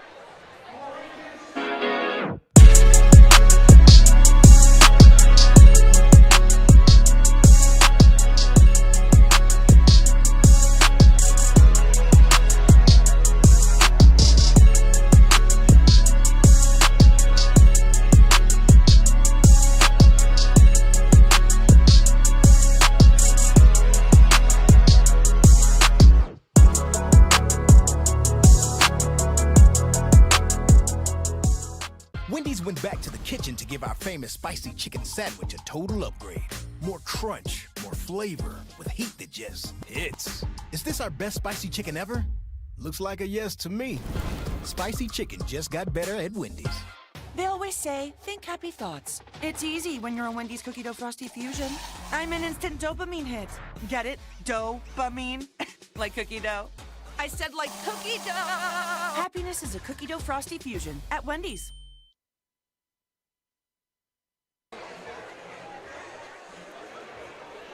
So Dominic Wilson's night will come to a close. The Fish Sticks here in the bottom of the fourth suddenly see themselves behind. Rylan Gollard blasted a 3-run home run in the bottom of the third and had the title for longest home run of the summer for about a half inning before Marwin Yu for the Dudes came in and blasted a 3-run shot of his own. I mean, for that title, I think we need a second look because those home runs looked exactly the same. And that exactly the same meant that they were both absolutely pummeled over the left field fence. Marwin Yu, I mean, it was the first pitch he saw from Isaac Watson, and he kind of showed up after that swing. I mean, when it was off the bat, you knew it just had some serious carry on him, and now he's behind the plate. We've seen quite a few catchers, especially for this Dudes team. Teo Perala caught the first game of this series and had a great day at the plate, and now Marwin Yu making a dent at the 2 spot. And here's another guy who is no stranger to putting baseballs over the fence, Peyton Barsotti. His second home run of the season was a go-ahead 3-run shot in the bottom of the 8th, with the game on Sunday knotted up at 5 apiece. So Brendan Ryan will be the left-handed pitcher coming in for Dominic Wilson. Barsotti, another first pitch swinging. This time it goes foul. Yeah, Barsotti, only a few hits to his name this season, but 2 homers, including what is still the biggest swing of the season for the Fish Sticks so far, a 3-run shot in the 8th to put the Seal Slingers out in front for good on Sunday. That one bounced before the plate from Ryan.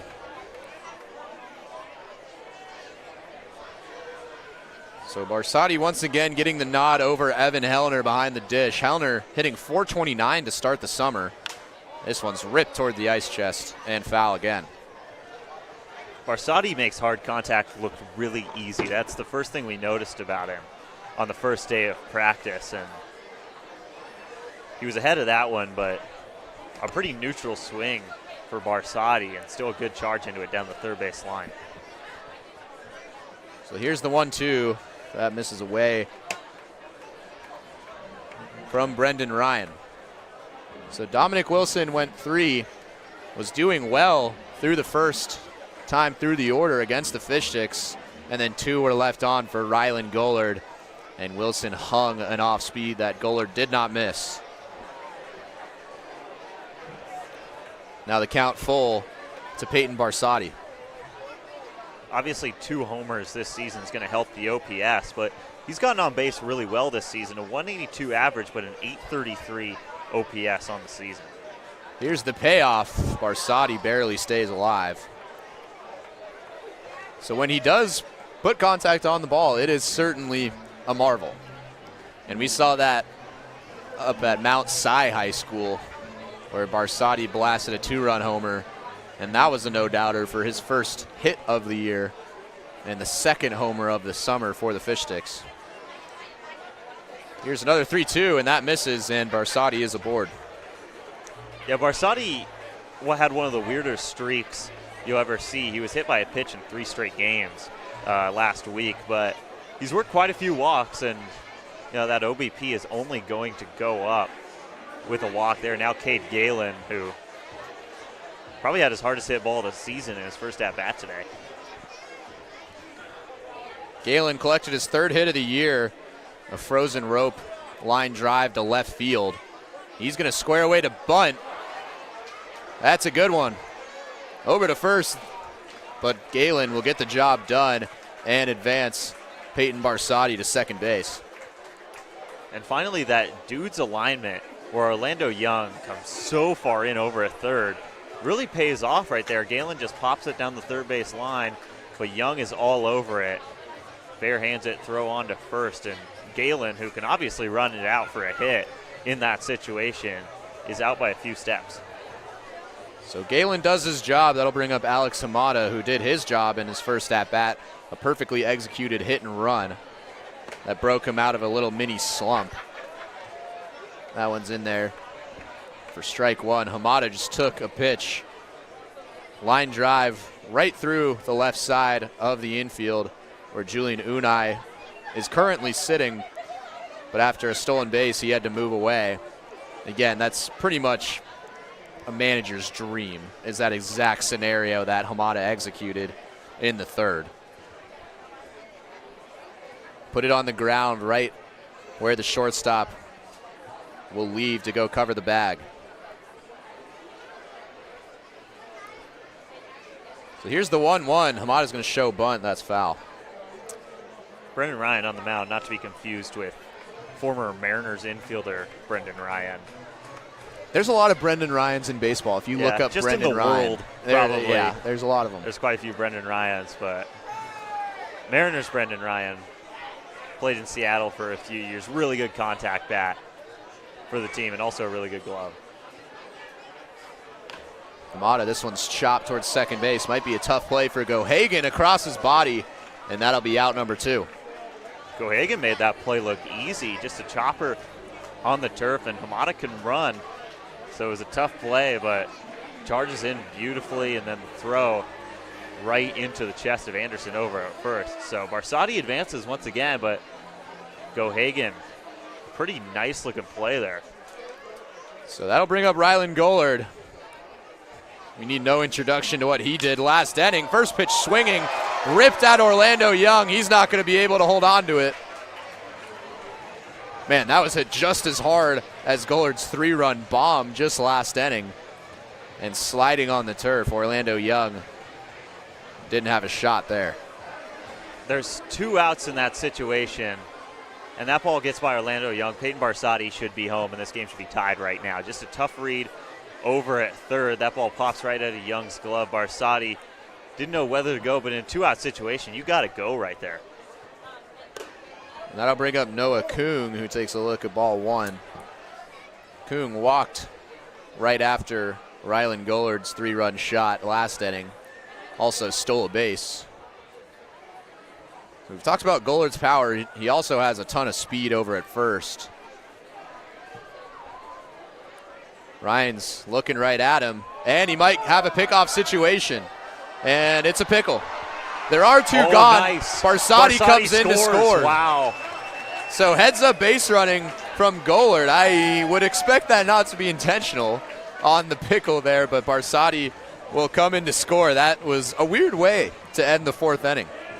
Man, that's a great decision from Barsati after he should have scored on that ball that was just roped by Rylan Gollard, but Gollard was dead to rights in between first and second base. Barsati goes, and that's also a really heady play by Gollard to not run into the tag over at second and instead get into the pickle and score a run. This game's tied.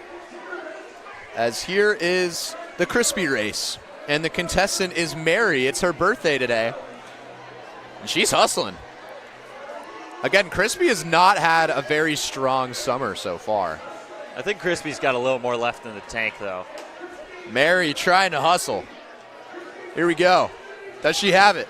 Oh, wow. Man, photo finish. Whew. Crispy. Crispy.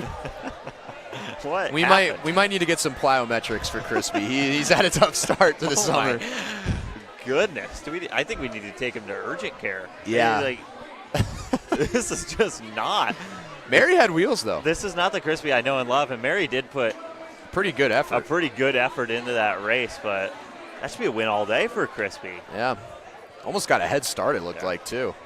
Also, Mary's birthday today. She's probably, really cool and awesome. Yeah. It's a great day to have a birthday today. It sure is. They haven't counted that run up on the scoreboard yet, but Barsati, for sure, touched home before Gollard was tagged out. And it doesn't matter if Gollard is out. Barsati came across the plate. It's not like a grounder scenario. It's not a force out, exactly. Yeah. So it should be counted. Again, good heads-up base running from Barsotti to spot that pickle. Rylan Gold, by the way, that's the 3rd time he's been picked off at first base this year. Yeah, it sure has. And I mean, is that maybe a bit of luck starting to work into it? Possibly. But at some point, I mean, that's the 2nd time that he started towards second as well. So maybe gets a little antsy. Time. So. We don't run the scoreboard, but we know. Yeah. So Isaac Watson will come out for another inning. 9-1-2 due up. Gabe Pham takes a look at strike 1. So Watson led up that 3-run tank to Marwin Yu in the top of the 4th. That gave the Dudes the lead. Again, the 2nd time today that the ball has left the wood bat and had no doubt of getting out of the park from Yu. That one's fouled and out of play. So coming into this series, there had been no homers from opposing teams at the Friar, and now the Dudes have 2. It was Julian Unai on Saturday in the series opener who took one the opposite way, and then Yu with a 3-run shot that gave the Dudes the lead just last inning. And off speed in there on the corner for strike 3. So good bounce back first at bat for Isaac Watson, and Pham is retired. Yeah, great breaking pitch from Isaac Watson.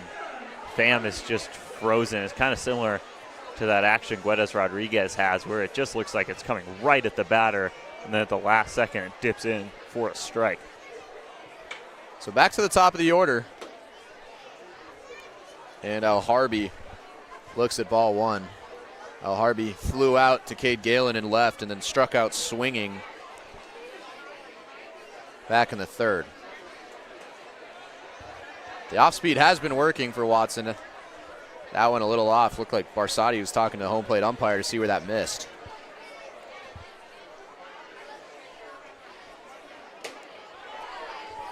That one's in there for strike 1. I think this is more velocity than I've seen from Isaac Watson in previous outings, which is a welcome sight. Ripped to left field, and Adam Al-Harbi will be aboard. Good piece of hitting from Al-Harbi. He'll be the first base runner of the inning. Yeah, he saw Guedes Rodriguez pretty well today. Almost left the yard on the Fish Sticks starter his first time up, and that time not exactly great contact, but just sneaks over the head of Rolling over at third base. So that'll bring up Julian Unai, who has caused trouble for the Fish Sticks all series long. He's 2 for 2 already today with a stolen base and also scored back in the 4th. He is trouble on the base paths when he gets on.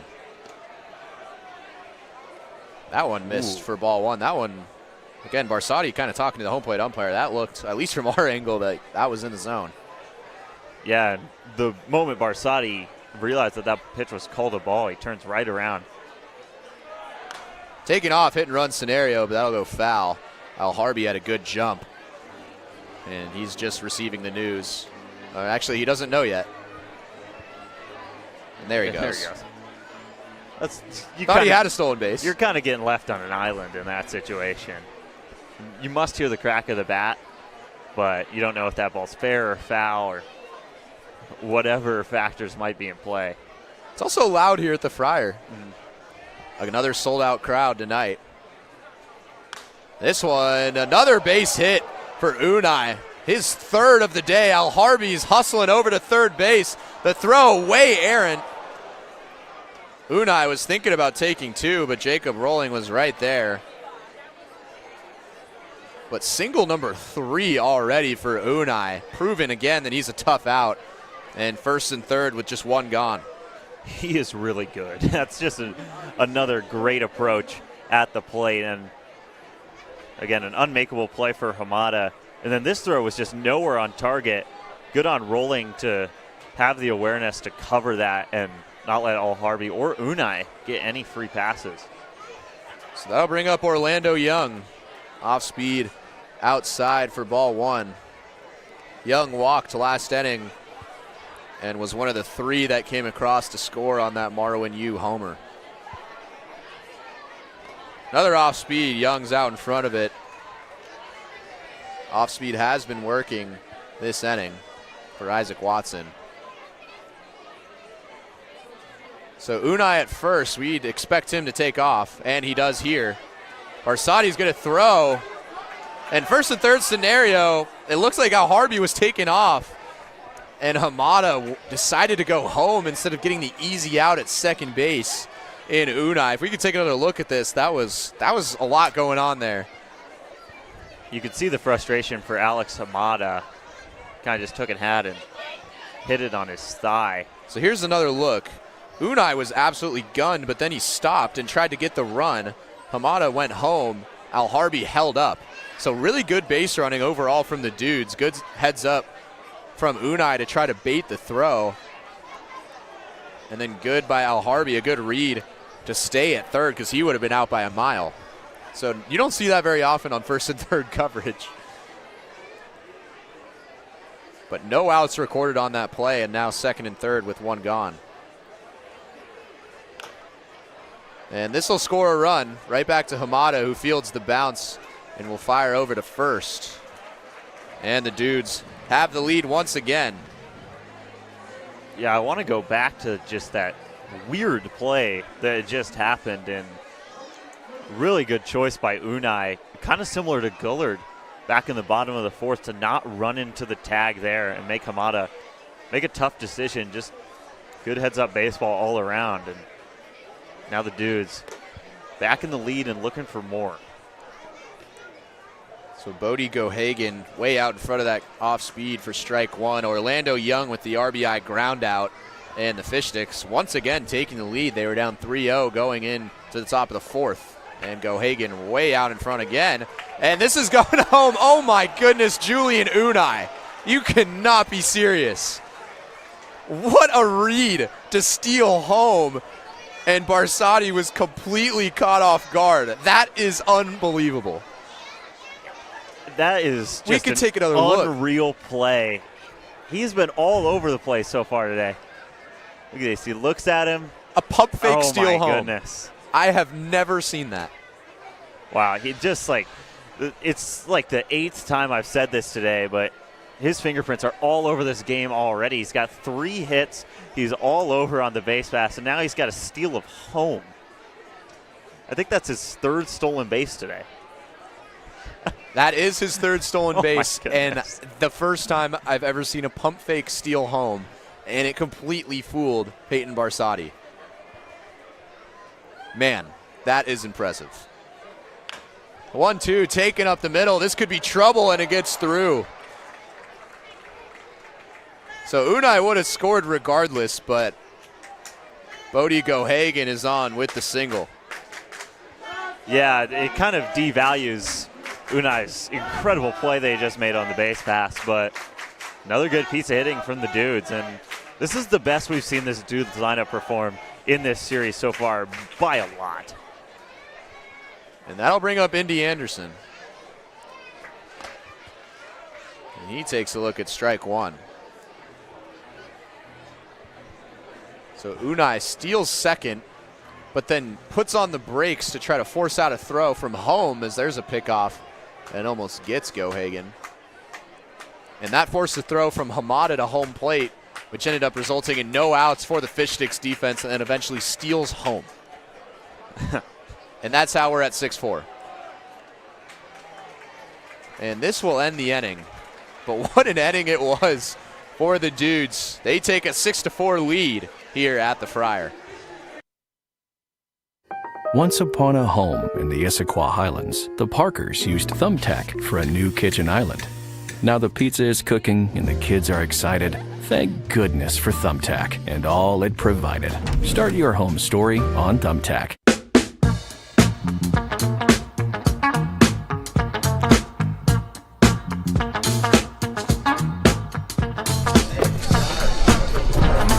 Oh, sweet. Thanks, Crispy.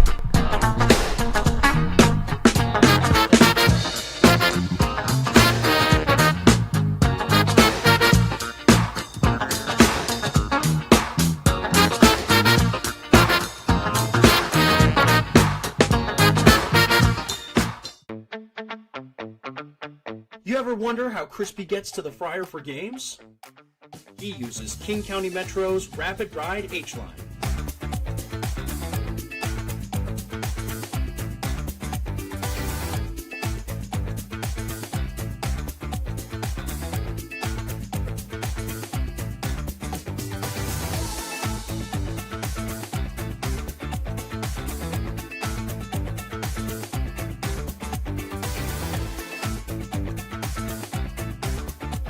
King County Metro, the official commute of your DubSea Fish Sticks. Back here at an overcast setting here at the Friar, and Angus and I, birthday boy Angus and I, are still kind of reeling over what happened in the top of the fifth, in which the Dudes plated 2 more to take a 6-4 lead. And we'll take another look. So there was a lot going on in that inning. A lot of steals. There was a steal home from Julian Unai that eventually gave them that 2-run lead. And he also made one of the best base running decisions I've seen this summer heading into second. But Tyler Eisenhut's going to come up. Looks like we won't take another look. That's okay, but boy, that was a whirlwind. Oh, here we go. So this was that pickoff move at the end of the inning. Gohagen was gone.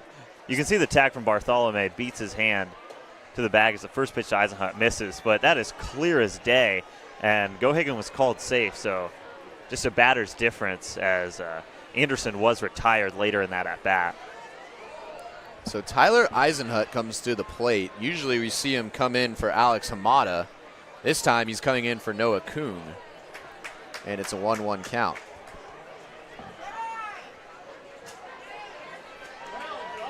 Not an ideal start for Eisenhut this season, hitting 154 at the plate. He's driven in a couple runs, and obviously he's got the talent with the bat. He hit 361 in 2025 at Mount Hood Community College. That was his last full healthy season. He's driven a couple of hard-hit singles. And he looks outside. So again, Alex Hamada hitting 9-hole, playing second base.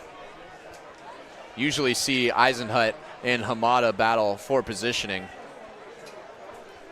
But Eisenhut will come in for Noah Kuhn at short, and we'll expect to see a shift in the infield defensively as well.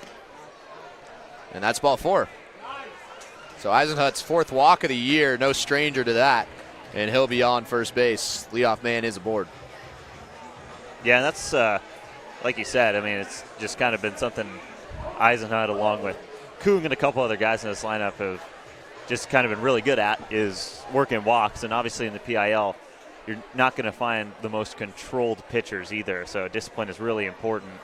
And the Fish Sticks, leadoff runners are huge, and they do find ways to plate them more often than not. That was Von Lowe, first pitch swinging. That eventually tails foul. Shocker. Von Lowe, first pitch swinging. He's aggressive. We don't see Von Lowe walk too often, but he has been super hot at the plate as of late. Was 3 for 5 this series, coming in with an RBI double. Did strike out back in the 3rd. That's out and away for ball 1. So Lowe, coming into this series, had 4 hits and 6 RBIs in his last 3 plate appearances, and then came in, had an RBI double, and 3 more hits through 2 games already. DHing today. And Brendan Ryan will check on Tyler Eisenhut at first. Looks like Riley Sonoy is going to get another crack at it at the plate. Sonoy has kind of been in a revolving door out and right this season. Low check swing in there for strike 2. So this game was pretty calm going into the bottom of the 3rd inning before Rylan Gollard hit a 3-run shot to give the Sticks the lead, and then a 4 spot in the top of the 4th thanks to a Marwin Yu home run. Got the Dudes out in front. And Eisenhut's going to take off. A great read from Eisenhut, who slides into second base. Yeah, really good job. He saw that pitch come up short of the plate by quite a bit, and the moment he saw that, he was gone. Obviously, Yu, a lot of arm talent behind the plate, but couldn't handle the bounce off the turf cleanly, and Eisenhut can go, so that's an easy bag. So the count evens out at 2-2. Nobody gone in Eisenhut at second. That's outside, and the count is now full. Sonoy's been really good at the plate as of late as well, just like Vaughn Lowe. So a really good option to have 2 runners on coming up. So here's the payoff from Brendan Ryan to Vaughn Lowe. Lowe up the middle, going to be a tough play again for Gohagan, and he makes it look easy. It's the second time we've seen him come across the diamond and go across his body. That's the first out. That's a really tough play because he was trying to handle Eisenhut and hold him on the bag over at second, then backpedals to get back into that deep position they have their middle infielders in today. And then has to come back in the charge on that ball from Vaughn Lowe. Fields it right on top of the bag, but like you said, it looked routine for him over there. And this will score Eisenhut. Again, it's Gohagan who flips it to first, and Sonoy is safe. Great hustle from Riley Sonoy. That'll be an infield single, and Eisenhut comes across. So just a 1-run ball game now for the Fish Sticks. Yeah, Indy Anderson broke in on that ball, and he really shouldn't have. He just should have covered the bag, and you can see right there, just one step too many and a really close play at first. That is a 50-50 call over there, but it goes the way of the Fish Sticks. So good heads-up base running off of that walk from Tyler Eisenhut, and he'll come across. And now a 6-5 lead for the Dudes. And that'll bring up Braden Bartholomew.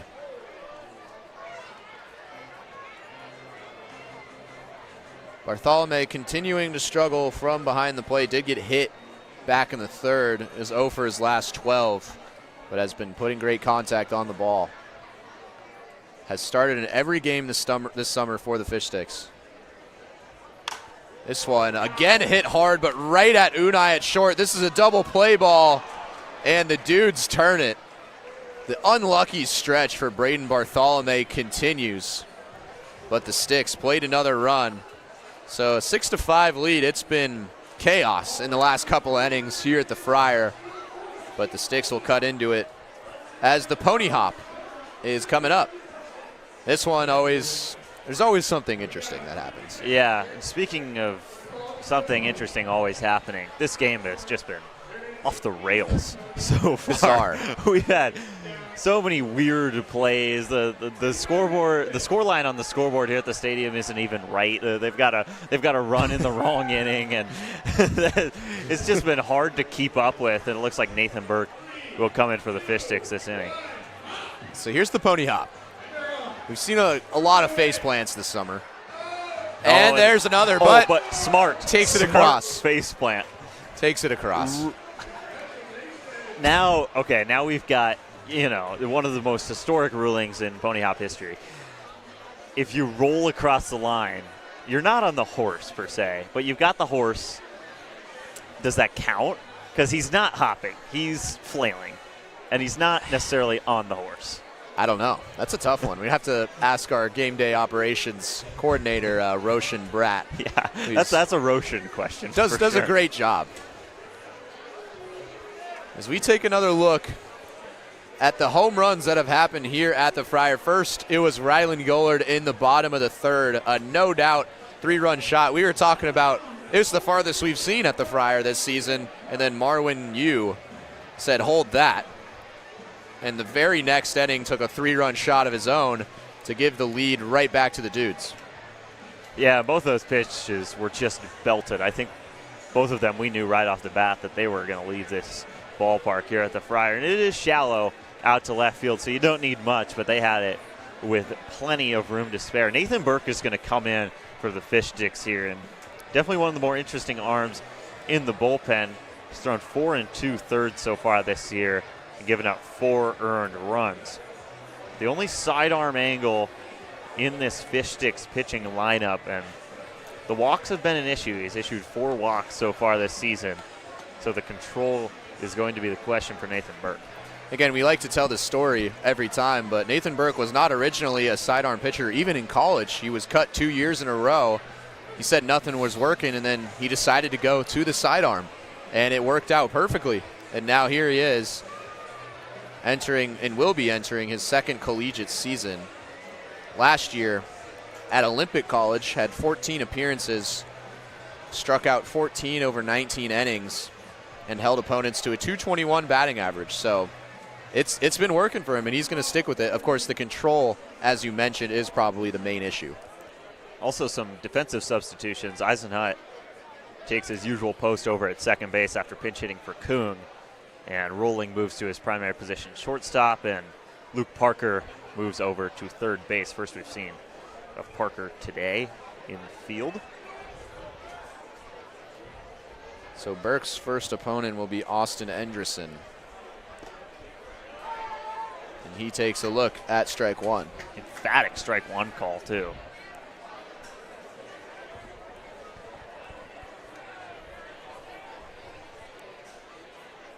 So 0-1 to Enderson. Struck out both times he's been up to the plate.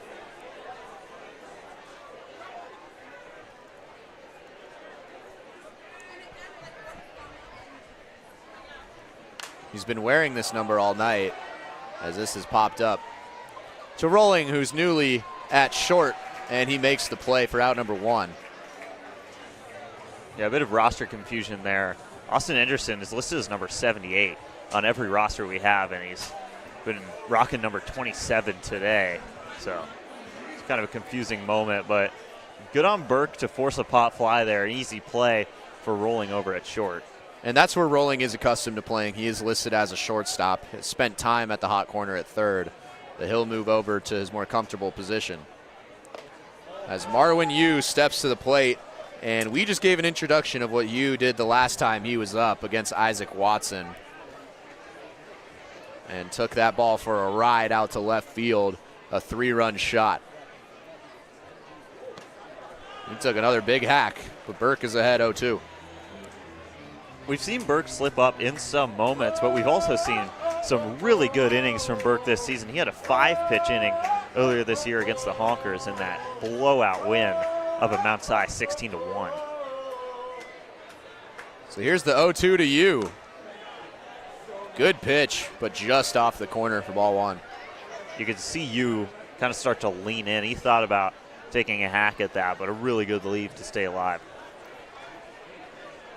Yu forced 2 walks on Sunday in his plate appearances. Another good eye to let that go, and the count evens out. The only out of the series so far through 4 plate appearances has been a fly out to Braden Bartholomew at first back in the second, and gave the Dudes the lead in the top of the 4th. And that's off the corner. Now the count fills up. Burke gets ahead 0-2, but then 3 straight balls, and obviously Yu can swing the bat, so doesn't chase on any of them. 3-2. I'm interested to see what he goes to. He's had that slider pretty well located all day today.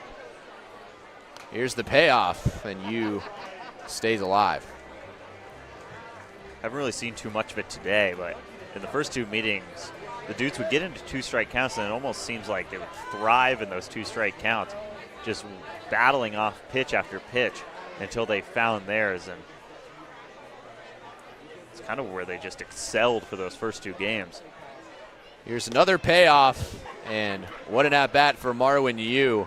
Battles back from 0-2 and forces the walk. Yeah, he's putting together a really good day, both at the plate and behind it on defense. He's already gunned down Riley Sonoy over at third. Put a couple good throws on some runners. Gollard has also been retired on the base path. So Marwin Yu alongside Julian Unai just all over the place today. So that'll bring up Eddie Coons hitting 8-hole with Yu at first. So he's going to show bunt again, and this will go foul. It's been kind of a weird night for Coons after a 3-for-4, 2 RBI performance yesterday. Struck out looking back in the 3rd, and then the first pitch he saw with 2 outs back in the 4th, he took another bunt that just went right to Isaac Watson for an easy out to end the inning. So weird that they had him show bunt in that situation. Just 1 pitch after Yu launched one over the left field fence to give the Dudes the lead. Seems like they could do a little more damage on Watson right there. He'll show bunt again and quickly behind 0-2. Again, this is coming off that 3-for-4 performance just yesterday, less than 24 hours ago. Unless he somehow put together 3 bunt singles yesterday, I don't see why they would have him taking this approach in a 3-for-4 performance.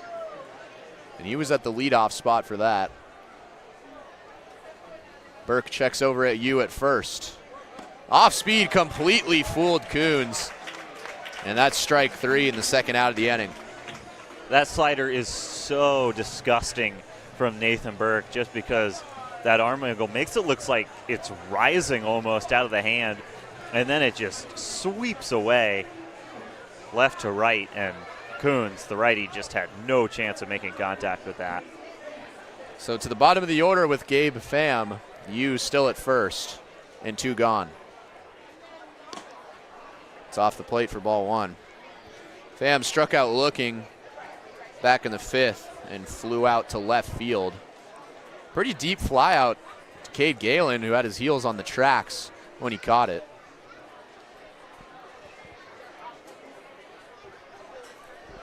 Yu takes off and Pham fouls it back, so Yu will have to go back to first.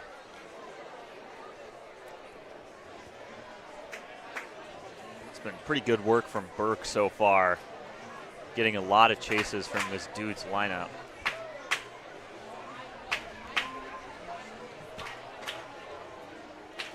So Pham now 2 for 11 this series. Led off in the first game and had an RBI single on Sunday in the second. Also a great glove in center field, but we highlighted it in the opening. Peyton Barsotti had a long fly ball out there that he mishandled and let in a run. His only mistake of the series so far. And that one gets away from Barsotti, and you will get to second regardless. It's kind of an anomaly for Peyton Barsotti behind the plate. Definitely the better defensive catcher of the 2 options they have at catcher this season. And he got all kinds of mid on that. He just couldn't squeeze it. So Burke got Enderson to fly out, walked you, and then fanned Eddie Coons for the second out. Here's the 2-1 towards Luke Parker. He's going to spin and fire across the diamond. And that'll be the 3rd out of the inning. So efficient work for Nathan Burke after that walk. And the game remains a 6-5 lead for the Dudes.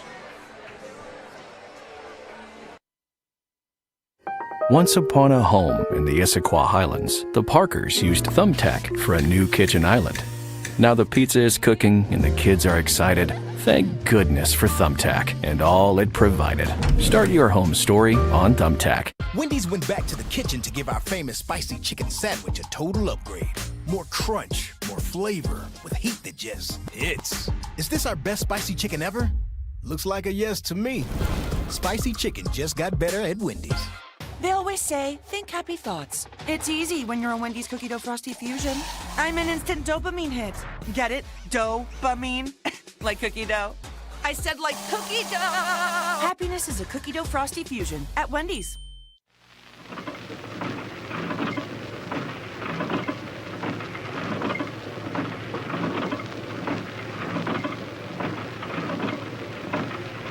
Oh, Audrey, look over there. Where? Oh, a whole herd of reindeer beers. Not herds, Audrey. Rainier's come in 6-packs. Oh. Wake up, Harley. Harley, look at the reindeers. Oh, they're just so fresh and friendly.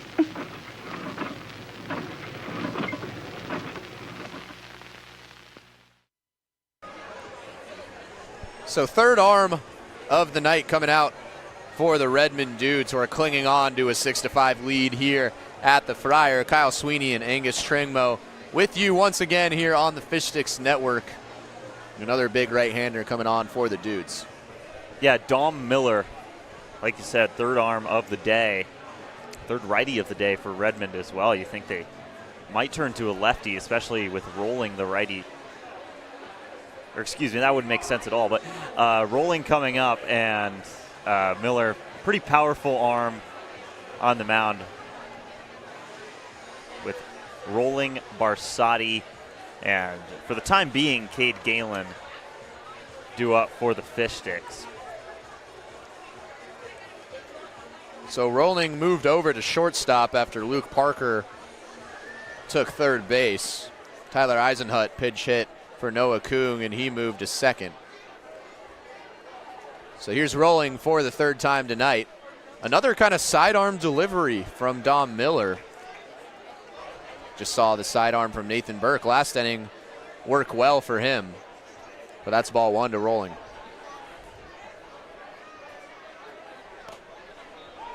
That's fired in there for a strike.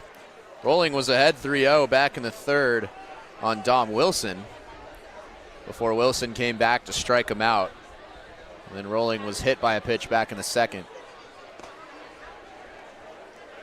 That's inside for ball two. So that one almost clipped him as well.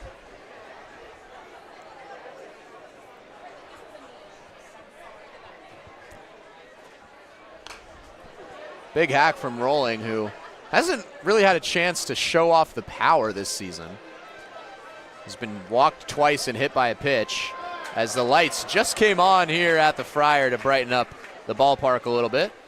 I wonder if that has any effect on Miller or Rolling mid at bat. Kind of an aspect shift. Here's the 2-2 towards Unai at short. And a nice pick at first from Indy Anderson for out number one. Yeah, ball was hit pretty hard, just straight into the turf, and with Unai's glove over at short, that makes it a pretty simple play. So that'll bring up Peyton Barsotti. Miller attended Western Oregon last season.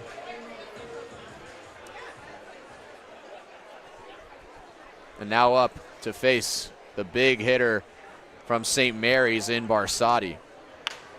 Again, Barsotti swinging at the first pitch, and again it's foul.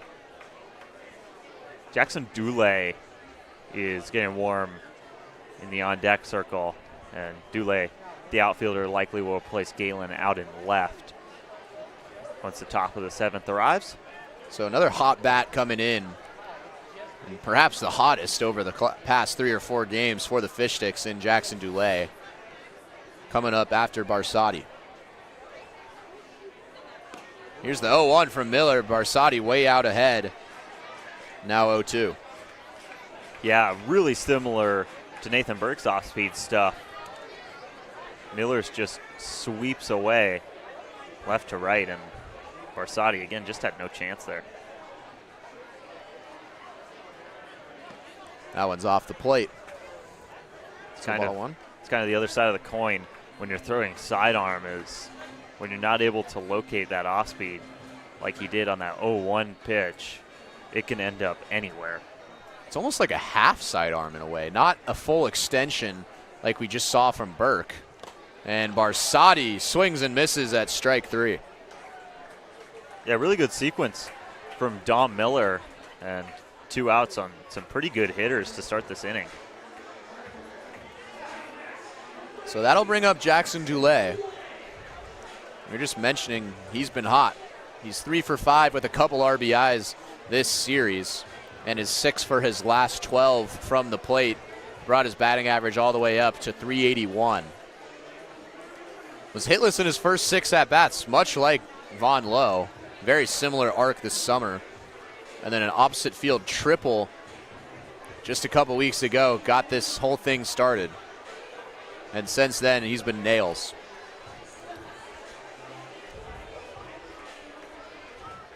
So 2 gone here in the bottom of the 6th.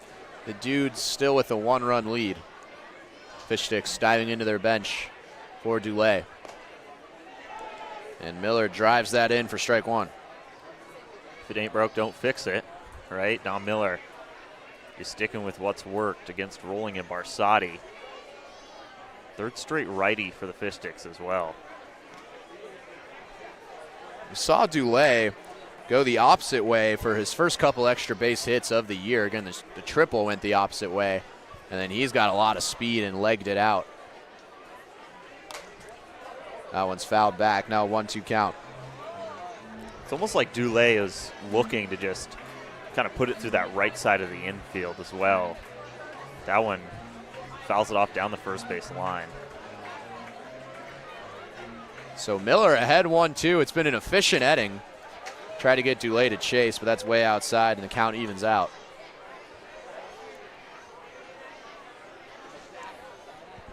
So DuLay will take over Cade Galen in left field. The Dudes stopped their 5-game losing streak yesterday, and this one's right at Indy Anderson at first, and DuLay will be retired. So 1-2-3 inning in relief for Dom Miller. And to the top of the 7th we will go. The Dudes still clinging on to that lead. Really good inning for Dom Miller. We saw Dominic Wilson get off to a similarly good start in his first inning of work today as well, but with those weird arm angles, you never really know what you're getting when they come in, and both Nathan Burke and Dom Miller showed up today. So this is the Thumbtack race. Again, sponsored by Thumbtack. I believe it's a plumber and a... It's a plumber team and a painter team. In a painter team. They race in a relay to put on the outfits.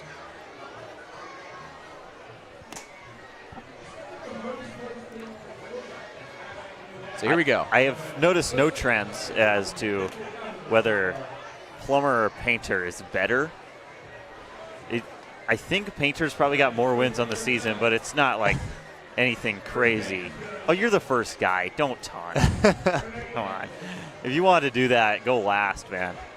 So the ice chest, it is $3 Thursday.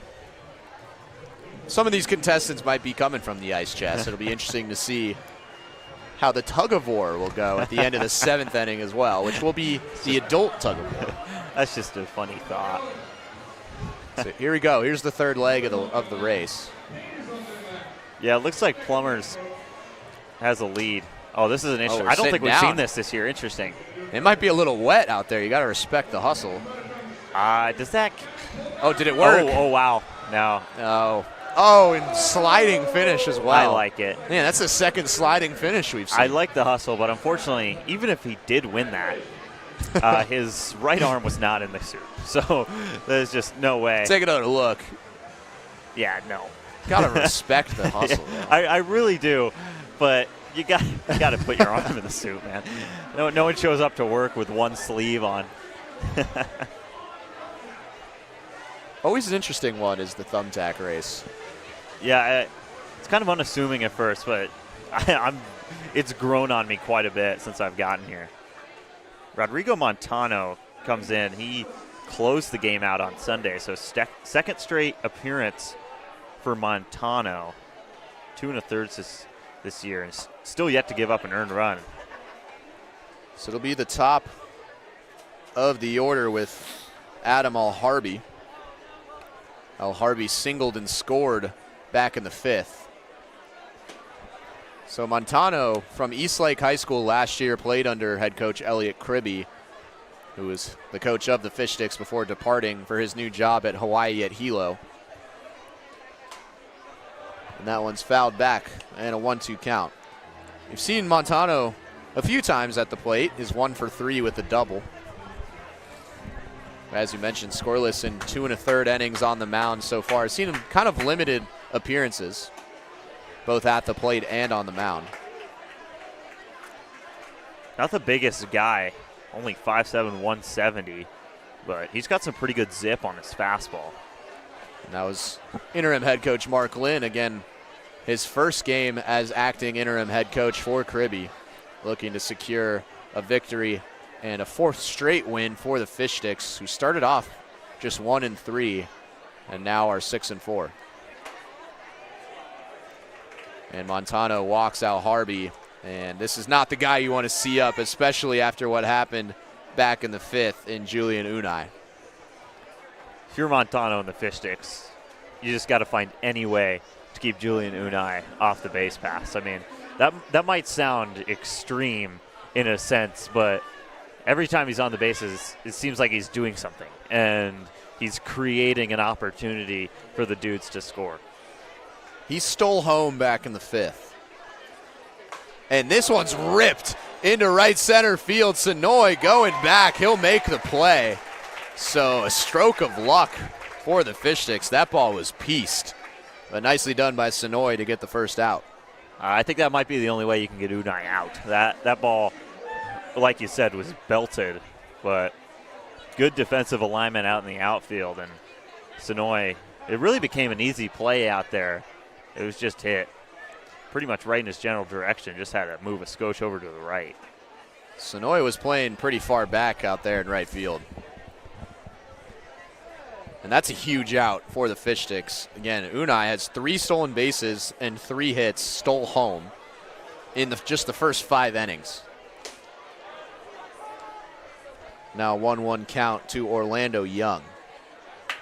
Jake Daly has also replaced Barsati behind the dish for the Fish Sticks. And Montano got Al Harvey. The tag is in time from rolling. Good heads-up play from Montano and Bartholome for out number 2. Yeah, really good execution at all legs of that out. Montano with the timely pickoff. Bartholome just kind of chases him over, and then a good throw to Rolling. And then that was a pretty good slide by Al Harvey, too, so it made Rolling's job a little tougher. Kind of had to lay out to make that tag, but it's an out. So Montano was facing trouble, just walked Al Harvey with nobody gone and Unai up to the plate. And now suddenly there's 2 gone and nobody on. But now a 3-1 count to Orlando Young. Young had an RBI ground out back in that chaotic top of the 5th. That one's in there for strike 2. Again, that was an inning where Young grounded out to get that RBI, but Unai stole home on a pump fake almost. That one's fouled back. On one of the most insane plays probably of the summer so far that we've seen. Yeah, and that's why it was such a relief, and it probably took a lot of weight off of Montano's shoulders when Unai just lined that ball right at Riley Sonoy. So the payoff pitch is high, so another walk, and Young is aboard. So 2 gone for Bodie Gohagen in the cleanup position. Gohagen has been a pretty good bat and a pretty consistent part of this Dudes lineup. A lot of shifting for this team in the past few days, but we've seen Gohagen all 3 days here at the Friar, and he was in the lineup yesterday as well. That's fouled out of play. Gohagen had a single back in the 5th, right up the middle, struck out looking back in the 4th, and flied out to Sonoy in right field to end the first inning. This one hit hard, and that'll get into left field for a base hit. So a bit of a 2-out rally going for the Dudes, who have 2 on with 2 outs, and that'll bring up Indy Anderson. This is the best version of Brody Gohagen we've seen in this series so far, and now Indy Anderson, who has already driven in a couple runs over the past few games with timely base hits, gets another chance here. And that makes that pickoff of Al Harvey even larger as well. He would have advanced to second on that walk of Orlando Young, and with his speed, he almost certainly would have scored on that single from Gohagen. And DeGallier will come up, and Montano's night will be over. So he gets 2 outs, retired Unai, but then a walk of Young at second and a single from Gohagen, and that'll be the end of it for Montano. It's going to be Duncan Boss when we come back. For over 15 years, As You Wish Electric has offered the comprehensive electrical solutions Seattle families trust. We are proud to announce that we can now also serve your plumbing, heating, and cooling needs. As we grow, we are committed to delivering the same knowledgeable and friendly experience that earned our spot as the region's top-rated electrical company. Contact As You Wish Electric Plumbing, Heating, and Air today to learn more.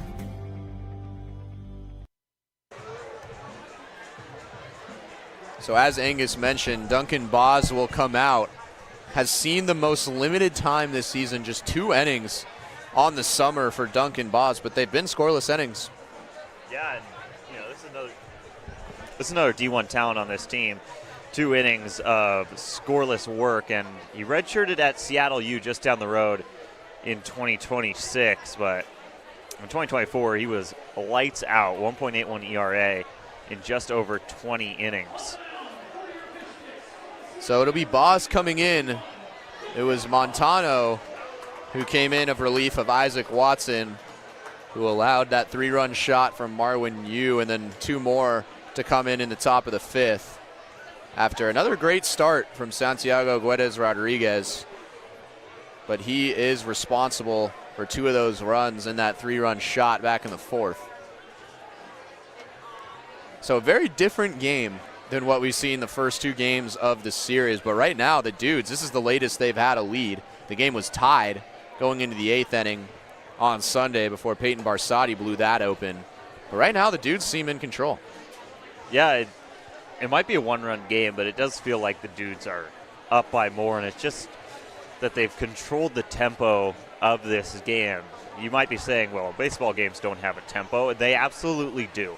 And the Dudes have kind of just created kind of this uneasy feeling for the Fish Sticks whenever they're out in the field with really hard hits and a lot of great decisions on the base pass, specifically from Julian Unai. And it does feel like they've been in the driver's seat, so the Fish Sticks in this game right now, and they can kind of steal one, it almost feels like. So Boss, one of the few Fish Sticks veterans on this team, didn't see much run last year for the 2025 PIL champions either. So kind of a big spot here in the top of the 7th. 2 runners are aboard with 2 outs. This is a big one for Duncan Boss to get in a left-on-left matchup with Indy Anderson. Anderson has been good today, already drove in a run. That was the first run of the game for the Dudes, and then Marwin Yu, who is due up in a couple batters, launched a 3-run shot over the left field fence. As Boz fires in low for ball 1. Definitely an elevated fastball for Boz. Nathan Burke, the sidearm, and then Montano don't have the most elevated velocities on their fastball. So Boz coming in, again, a big spot. But he's behind 2-0. Good cover by Jake Daly behind the plate there. Definitely the highest velocity any Fish Sticks catcher has seen today, and that pitch not the greatest location from Boss, so good on Daly to move to his left and keep that in front of him. So the 2-0 with 2 gone, and that just touches the corner for strike 1. Anderson, as you mentioned, had that RBI single back in the 4th. That got everything going for the Dudes, who were looking at a 3-0 deficit at that point. So Young is at second, Gohagan at first. 2-1 is off the plate. You could hear a couple fans just kind of impressed with how fast that ball moves out of Duncan Boss's hand. But behind 3-1 now. Gonna need to find the zone here. And there's Marwin Yu, who is a couple batters away. 3-1 in the turf, and that'll load the bases for Austin Enderson.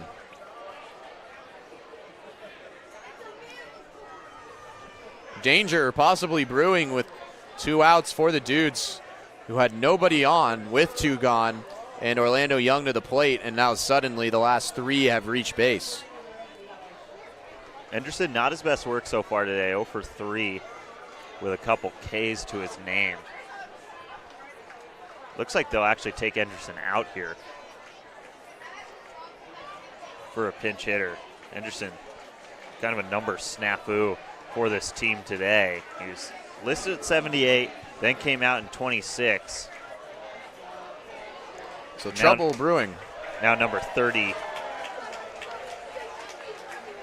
Ryan Tabor.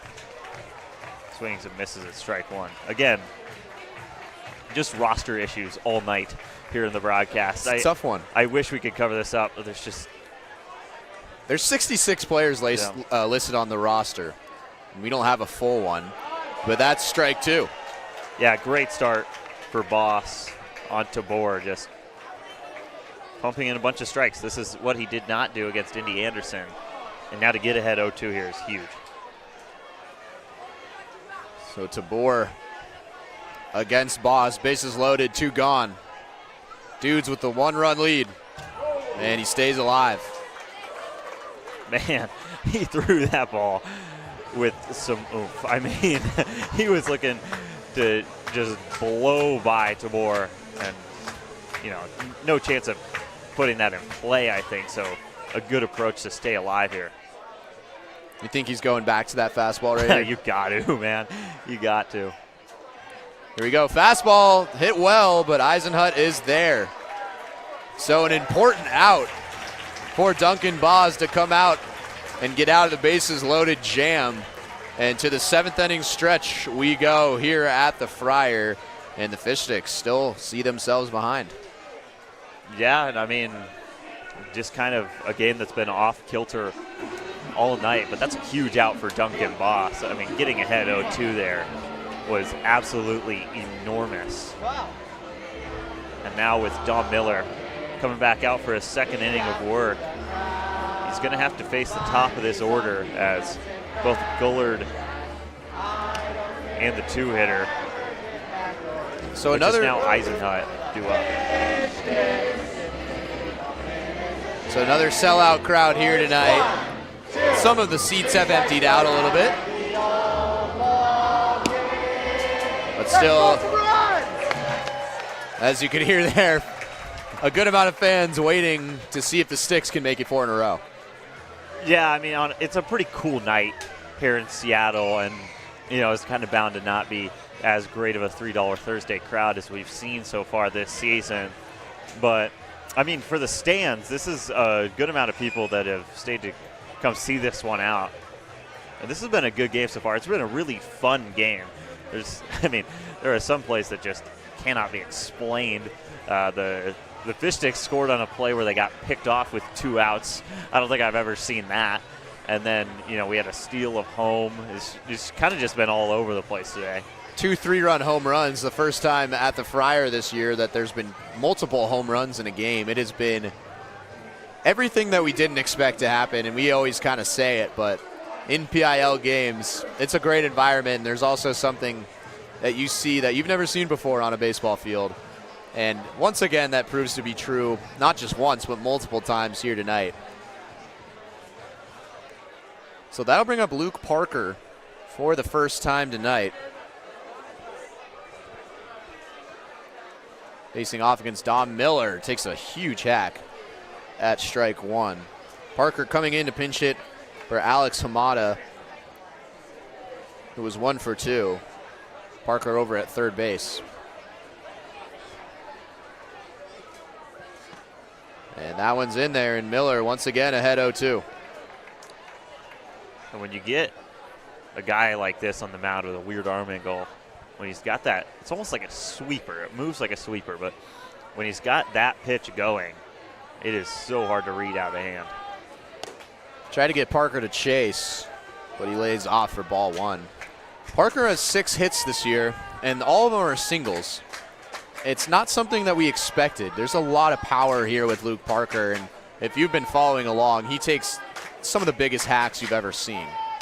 And there was another one there, and he fouls it off to stay alive. But at one point this summer, he is going to connect, and it's going to be a sight. I think that might just be how his swing looks. I mean, it seems like every time he's trying to just belt that ball, but with a 2-strike approach, there's no way he's looking yard there. I think that's just how that swing moves for Parker. That one almost caught the inside part of the zone. Marwin Yu tried to frame it, and the count evens out at 2 apiece. With Gullard on deck, this would be a big leadoff runner to have.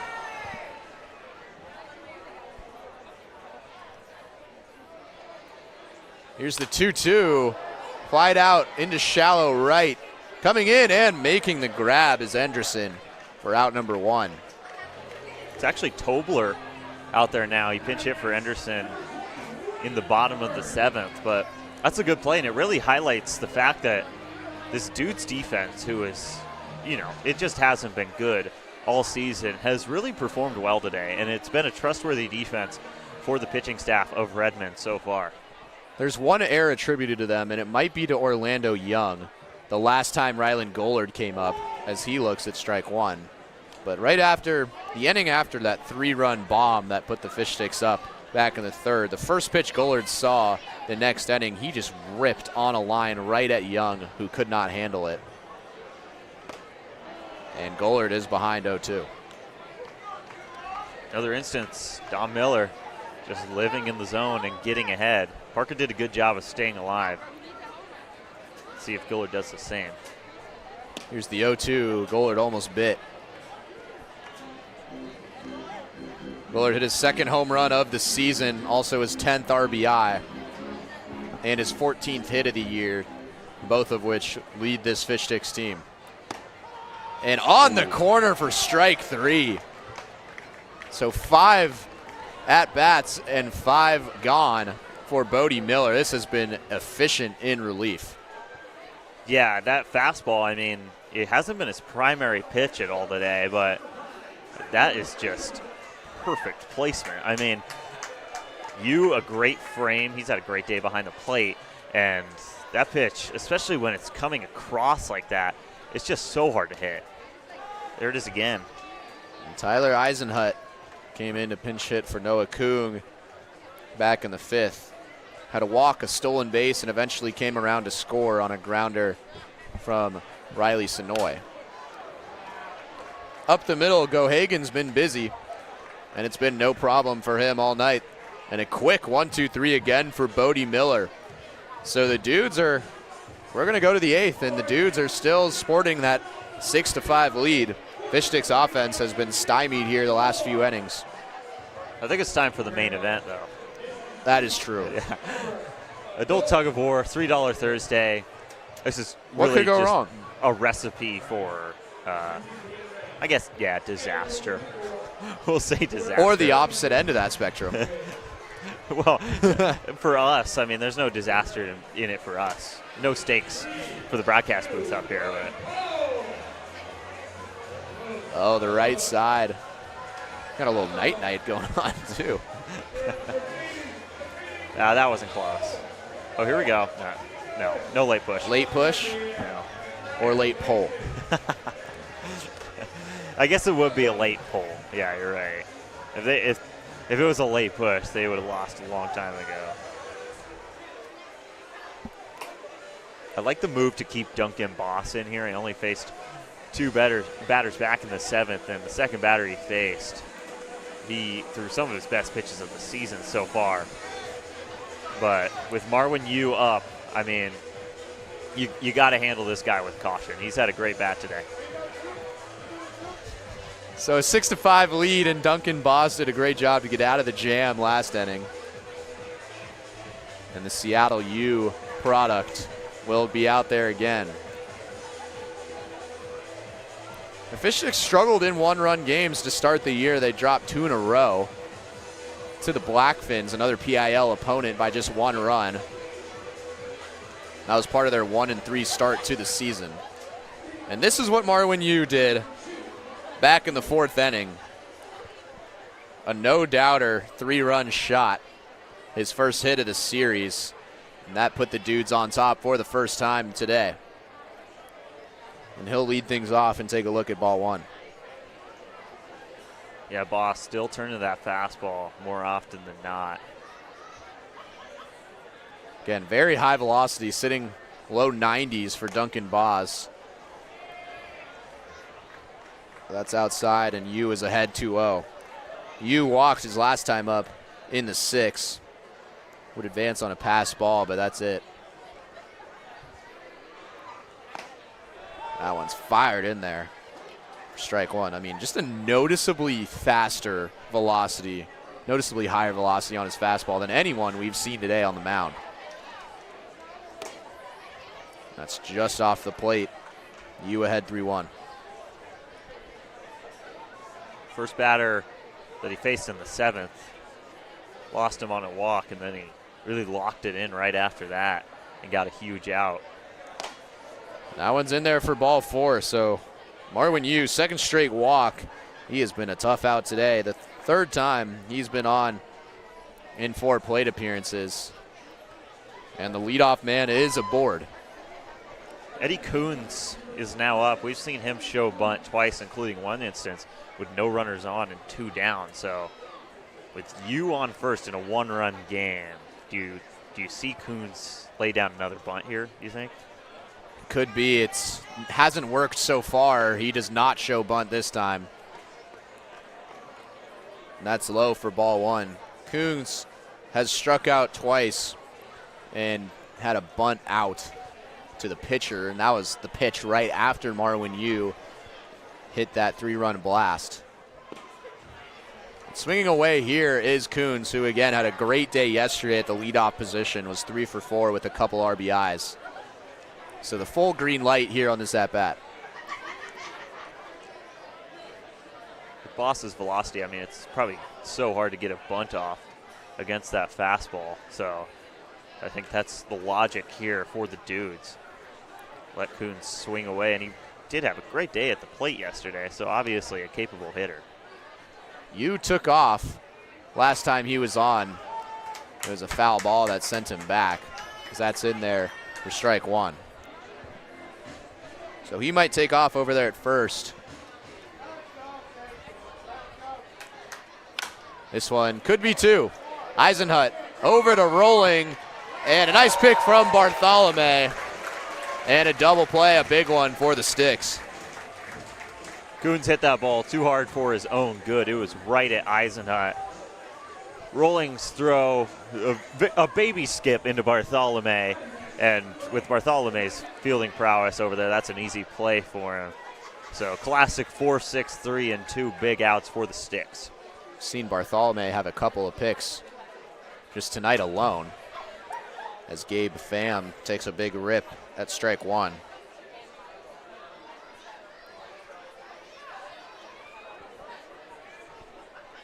Pham is 0 for 3 tonight. Struck out looking back in the 5th.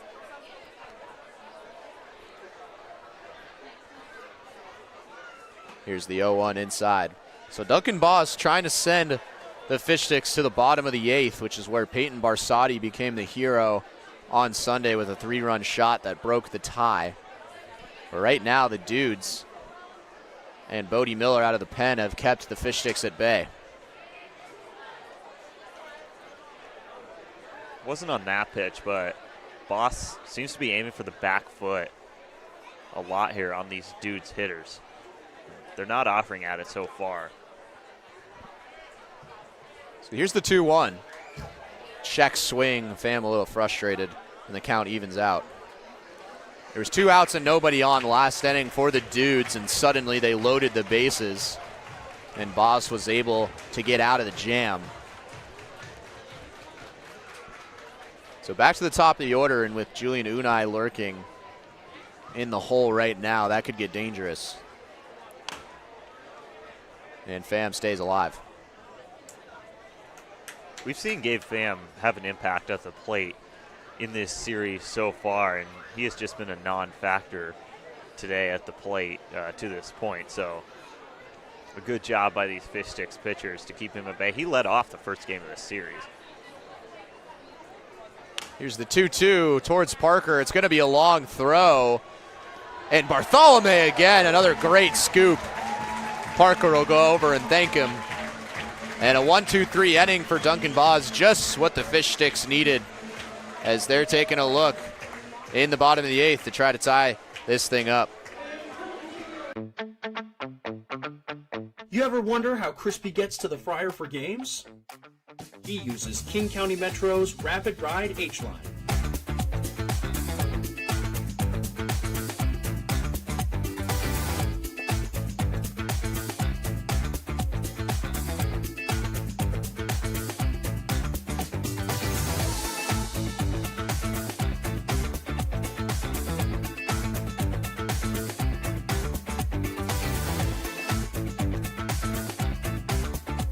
King County Metro, the official commute of your DubSea Fish Sticks.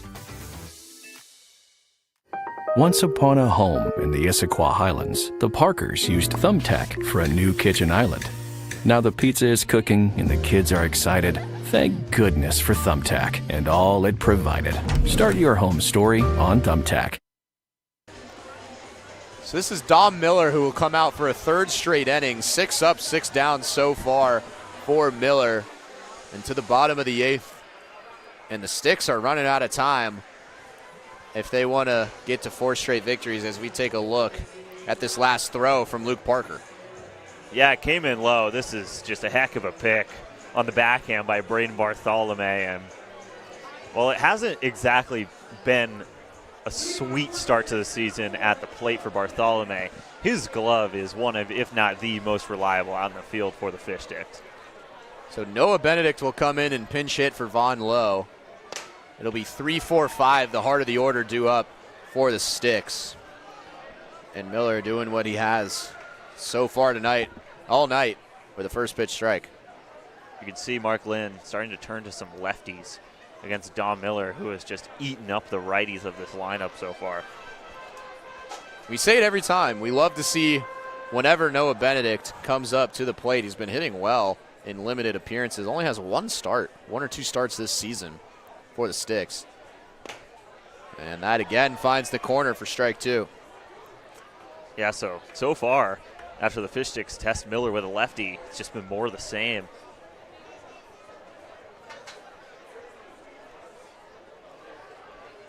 Here's the 1-2, paints the corner once again for strike 3. Dom Miller is just mowing down this Sticks lineup. That's a quick first out. And Benedict really is a hard guy to strike out. He finds contact on a lot of swings. So Dom Miller just says, hey, what if he doesn't swing and I strike him out? And that's exactly what he does. No cuts from Benedict in that at-bat. I'll bring up Riley Sonoy.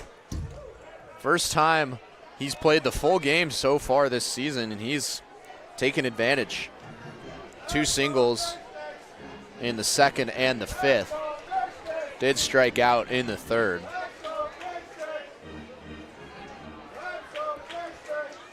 Trying to reach base and become the tying run.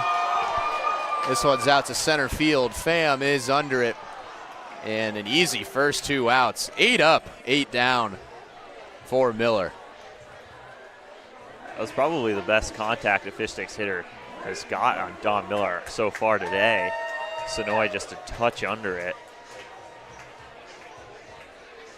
Miller really just has been all out good so far and just giving the Fish Sticks no room to sneak any hits by him. It's Bartholomew, who's been great in the field, takes a look at strike 1. Grounded into a double play back in the 5th. Was hit by a pitch in the 3rd. And Bartholomew's slump continues. That's in the turf. That double play, he scorched that ball right at Unai over it, short too. Bartholomew had 41 plate appearances coming into this game, walked just once. That's the lowest rate on the team up to this point. This one's hit hard once again. This will tail foul. And it left the ballpark. Yeah. So that kind of explains the unlucky slump that Bartholomew's been on. That's the 2nd time we've seen him leave the park on a foul ball. Well, that's also kind of highlighting what is going down out in left field. The wind that has just not been blowing so far today is starting to blow out to left field. You can kind of see the American flag out past the fence in that shot. But that's the first time that we've really seen the wind indicating direction today, and it is blowing straight out of here. So Bartholomew, 2-2 count with 2 gone. He is the tying run. Big swing and a miss. And Dom Miller continues his dominance through the Fish Sticks lineup. And to the top of the 9th we go here at the Friar, and the Dudes are still clinging on to that 1-run lead. Yeah, Dom Miller. Wow. I mean, 3 scoreless innings, 3 perfect innings, 9 up, 9 down. And outside of 1 fly ball, they really didn't have a chance. It's been pretty weak contact the whole time. So you just can't say enough about the way he pitched today. And in a spot where the Redmond Dudes really needed it in a one-run game. He delivers big time. So the Fish Sticks need a really reliable arm, and they'll have Hawthorne Moody coming up. As we take a look at the upcoming schedule, again, tomorrow's game has been canceled, so Saturday's the next home game against the Dudes. Zach Hampson will be on the mound, first pitch at 6:05. And then on Sunday, the Seal Slingers will return against Bombat, a new team the Fish Sticks haven't seen this season. And then next home game will be next Thursday for another $3 Thursday against the Dudes once again. So the Fish Sticks took the first 2 games of this series and right now are in danger of dropping this one. And they need to keep this lead intact. They're going to go to a reliable arm in Hawthorne Moody. Yeah, Moody is off to a really good start this season. 6 innings of work and a 3 ERA compiled in those 6 innings. And Moody just pumps the zone. I mean, he'd tell you that himself, is when he goes out there, he is looking to just stick with inside the zone, and it's kind of similar to the approach of Guedes Rodriguez, tonight's starter, is he is just going to force weak contact and trust his defense to get a bunch of outs. It's worked so far this season. The most reliable strike thrower on the year, 67% of his pitches are strikes. That leads the team. So it's Hawthorne Moody, who we last saw on Friday. Also got a hit. We were talking about that earlier. Great moment. Here to face the dangerous top of the order for the Dudes. And fires ball 1 to Adam Alharbi. So it'll be Alharbi, Unai, and Orlando Young. And Unai has been a tough out and has done everything he can to dismantle the Fish Sticks on the base paths. And it's a 2-0 count. Alharbi, I mean, he's kind of been overshadowed by Unai today, but Alharbi has been swinging a good bat tonight and, you know, unlucky in the first inning, and then he did get a hit down, and that's a big swing as well. And this one's driven out and gone. The 3rd home run of the game here at the Friar. Alharbi goes yard, and it's a 7-5 lead for the Dudes.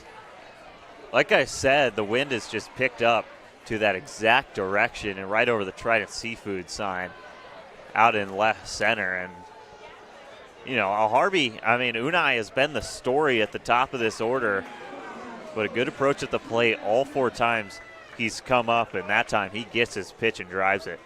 Yeah, Moody knew it right away. Virtually the same spot that both Gollard and Yu sent their home runs. And an insurance run coming here in the top of the 9th for the Dudes. And now Julian Unai up to the plate. And he'll get a single on the first pitch. Goodness. So the 4th hit of the game for Julian Unai, who's had his imprints all over the baseball field. And another runner is aboard. He is impressive at the plate. He goes after the first pitch like almost every time, and it doesn't matter where it is. He just places it where the defense cannot get it. Like you said, it's his 4th hit of the game. He stole home in this game, too. This is a game that you put a lot of this on film, and you show it to coaches. So this one's hit and caught by Gollard. Almost off the end of the bat, just a smidge for Orlando Young. That'll be the first out. This is kind of what we've seen for Moody this season, is a lot of contact, not really a bunch of strikeouts, but instead of weak contact, the Dudes are seeing it well, and it's turned into a homer, a base hit, and now the first out of the inning. So Unai still at first, and Gohagan at the plate. Unai, 3 stolen bases on the night, including stealing home back in the 5th. Gohagan showed bunt. Parker started charging in from 3rd, but it's up for ball 1. Gohagan started off 0 for 2 through the first 4 innings and 2 singles back in the 5th and the 7th since then. And he'll get another. So 3 hits on the night for Gohagan, all coming in the latter part of the ball game, and now 2 runners are aboard. More hard contact off Hawthorne Moody here in the 9th inning, and now Indy Anderson, who's got a couple base hits to his name, comes up, and really up and down this lineup, it's been a nice performance for the Dudes overall at the plate. So Unai, a ton of speed at second.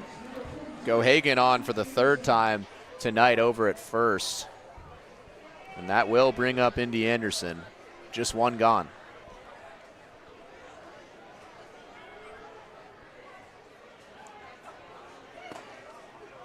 That's fired in there for strike one. Marwin Yu is in the hole for this Dudes team, so these next two outs are pivotal as Yu, a 3-run homer, the centerpiece of a really good day swinging the bat. Unai, as he does, dancing at second, trying to get Moody's attention.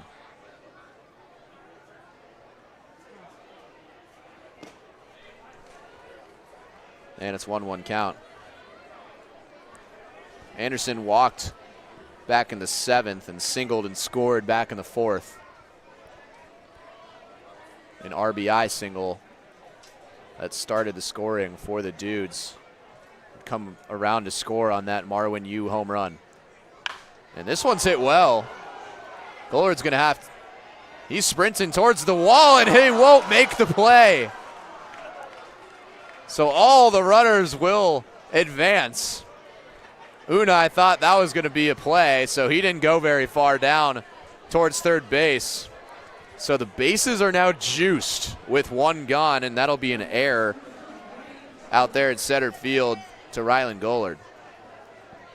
Yeah, deepest part of the park back there, so obviously a tough play tracking back. We saw Gabe Pham make a similar error on a hit from Barsotti on Sunday, but usually a surefire glove out there. Gollard just can't handle it. So that'll bring up Austin Enderson's replacement. In a big spot, one gone, bases loaded, looking to tack on in this inning. And it's Tobler who comes to the plate, and he rips that ball foul. Tobler got some pretty good contact off Duncan Boss his first time up, but right at Eisenhut over at second for the third out of the 7th inning in a bases loaded situation. Al Harvey got the party started with a leadoff home run, a no-doubter to left. More traffic coming, and that'll be more damage. One runner is in. The hold sign is at third, but another run coming across for the Dudes on Hawthorne Moody. This is not what we've come to expect this season, and Unai will score once again. And as much as it's been maybe not Hawthorne Moody's best stuff today, it's also been the Dudes' just perfect approach, and whatever pitch they get, they're doing exactly what they should with it. So that will bring up Marwin Yu. And this is a tough spot. Yu had that 3-run shot off of a righty and Isaac Watson back in the 4th. And that ball had zero doubts of getting out of the park. Just missed that one. Fouled back. So 2 runners have come across in the top of the 9th.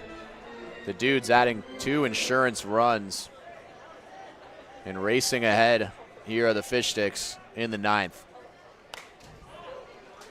Yu a little frustrated. He waited on that off speed, but again fouled back. He's behind 1-2. The Fish Sticks have gone into the 9th inning in a 1-run game or a tie game 3 times this season before today, and they are 0-3 in those games. So looking to avoid 0-4 today. The count evens out at 2-2 to Marwin Yu, who has one of the 2 home runs for the Dudes on the night.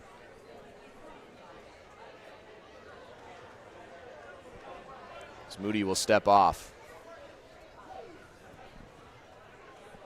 Such a reliable arm coming in. Has been shut down all year long, and the Dudes have jumped out for 2 runs. Here's the 2-2 up high. Marwin Yu has walked both times in both his at-bats since that home run back in the 4th, and looking to make it a 3rd straight. A walk here would put across another run. And it does just that. The 3rd walk of the game for Marwin Yu, and the 3rd run will come across this inning. Yeah, more great approach from the Redmond Dudes hitters. And, you know, I mean, you saw that swing from Marwin Yu. He crushed that baseball. So there's almost a bug in the back of your head telling you you just cannot give this guy anything he likes to hit. But another instance of Yu coming up with a vision and pulling it off right there. It looks like Eddie Kuhn's day will be done. Cameron Costello now in for the Dudes. So a familiar face is Cam Costello. Was 1 for 4 with a couple of strikeouts in game 1 of this series. And he rips this first pitch. Could be trouble out there in the outfield, and it is. It gets down. Gollard fumbles around. That was almost 2 more, but another run comes across. That is now 4 in the top of the 9th, and the Dudes take a 10-5 lead. Man, even when they're not getting great contact on it, it's just finding green grass right now, as it looks like Coach DeGallier will come out. Just a tough outing for Hawthorne Moody, and like I said, the Dudes really just saw his stuff really well and were able to do damage on it. And this game has just been turned on its head here in the 9th. So Ryder Peterson will come out and try to limit the damage. The bases are still loaded for the Dudes. 2 straight singles that have held up the runner at 3rd, so it could have been even more damage. But plenty of insurance now for the Dudes as the left-hander Peterson will come out. Yeah, Ryder Peterson replacing his Whitman teammate Hawthorne Moody on the mound. Peterson has been really good this season, 6 innings and no earned runs, but 5 walks in those 6 innings. So a shared issue for quite a few of these Fish Sticks arms is the walks, and Peterson is no different. Graduated from Sumner down in Tacoma, and his freshman year at Whitman compiled a 6.27 ERA in 18 2/3. So definitely a trusted arm down in Walla Walla as a freshman. Peterson came in the first game of the series on Saturday. Was really impressive through 2 2/3. Allowed just 2 hits and no earned runs, and struck somebody out as well. So they're going to go back to the arm that proved itself in the first game of the series. And again, this inning is far from over.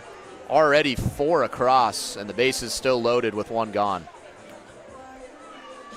Yeah, it's just been every single batter seemingly has just come up and executed. And it's kind of hard to describe execution, you know what I mean? But it's just been any pitch that they see, they take it opposite field, or they just kind of loop it into green grass down the line. And it's been really good to watch in this 9th inning, and now with Al Harvey on deck and no double play away from batting around here in the 9th inning. You just got to kind of tip your cap to this Dude's lineup here in the 9th against a really trustworthy pitcher in Hawthorne Moody. So Hawthorne Moody came in. Al Harvey got a home run to lead things off. And then Unai singled. Gohagen singled. Anderson reached. And then Tobler and Yu also reached. Tobler had an RBI single. And then Cam Costello, a pinch hit RBI single to plate the 4th run of the inning. A hitting masterclass for the Dudes here in the top of the 9th off of a tough arm in Hawthorne Moody. That gets past Jake Daly, but again, short backstop helping the Sticks. And a 1-1 count now to Gabe Pham. Yeah, Peterson a few notches down from the velocity that we saw out of Boss and Hawthorne Moody, but that off-speed stuff really works, especially for the lefty Peterson. 1-1 is low Marwin Yu's third walk of the game. He's at second, scored a run. So 1 run across in each of the last 3 appearances at the plate for the Dudes.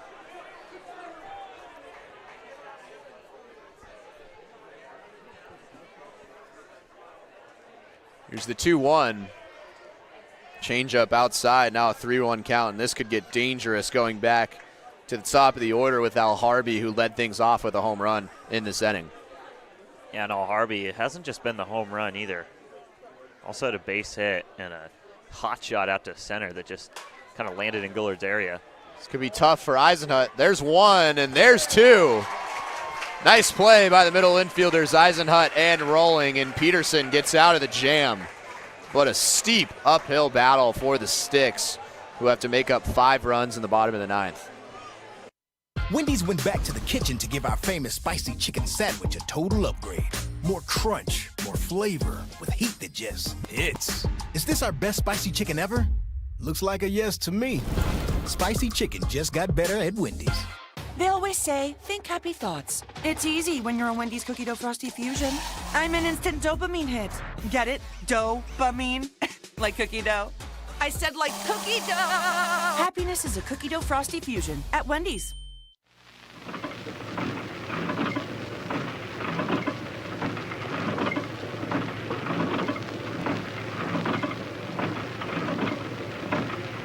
Oh, Audrey, look over there. Where? Oh, a whole herd of Rainier beers. Not herds, Audrey. Rainier's come in 6-pack. Oh, Wake up, Harley. Harley, look at the Rainiers. Oh, they're just so fresh and friendly.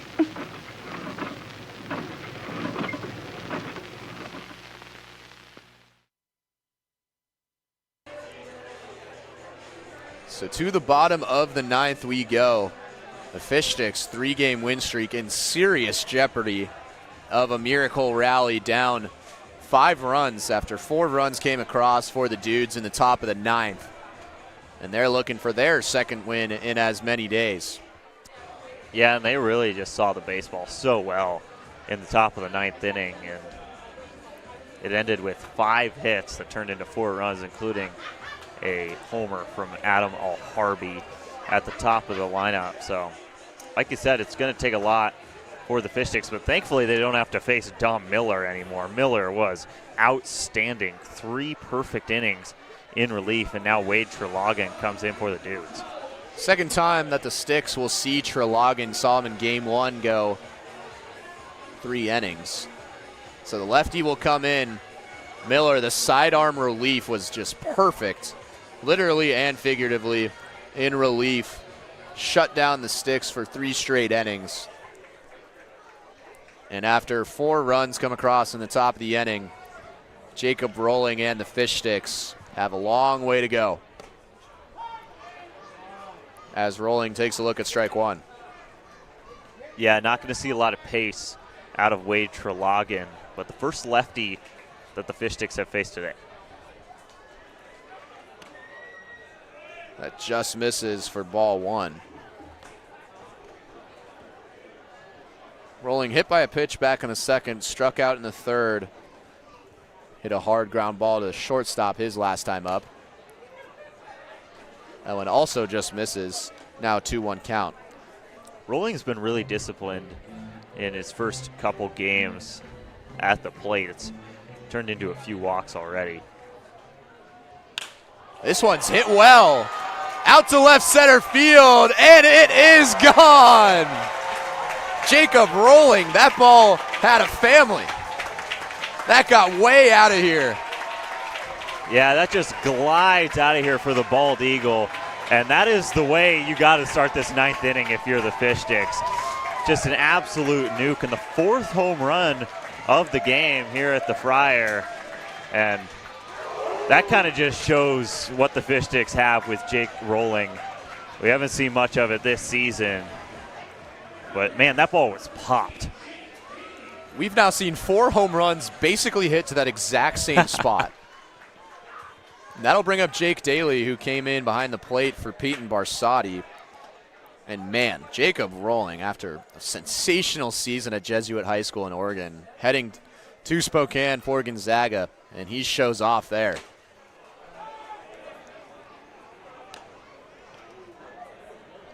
So suddenly the Fish Sticks making it a little interesting.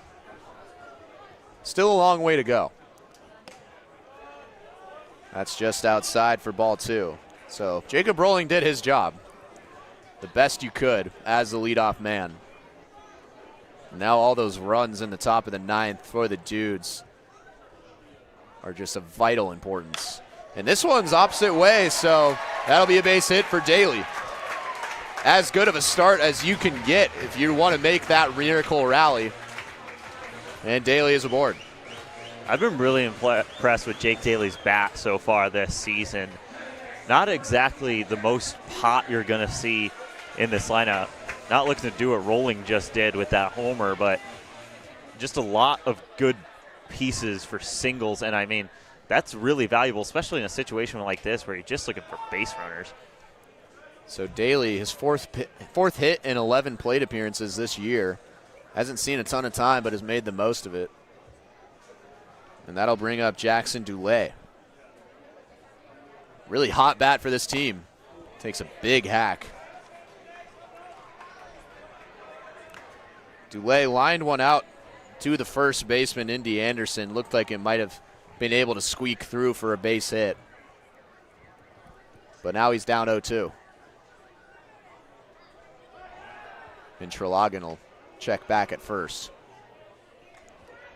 Yeah, lefty can see first, so obviously the Fish Sticks ready to run, but they'll have to be a little more reserved over at first base. Dulé, this could be 2. Unai over to second. The throw to first is not in time. Dulé has a ton of speed. But that'll be the first out of the inning.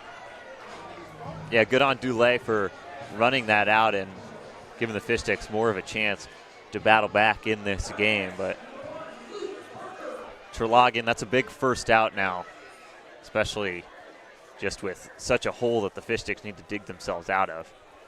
So the rain we expected now coming down here at the Friar as Luke Parker takes a look at that one on the corner for strike 1. Parker flew out to right field his last time up. Again, serious pop, hitting just above 200 this season. And a good eye, now 1-1 count. Trelagan tries to go backdoor with what looks to be a curveball from up here. So Dulé, serious speed at first. Parker was thinking to the moon on that one. Was out ahead.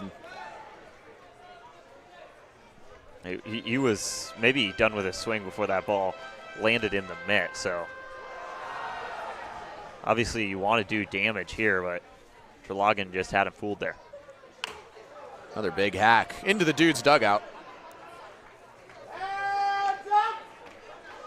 So Parker stays alive. The lefty Trelagan is kind of forcing Dulé to start hugging first base. Not much of a lead.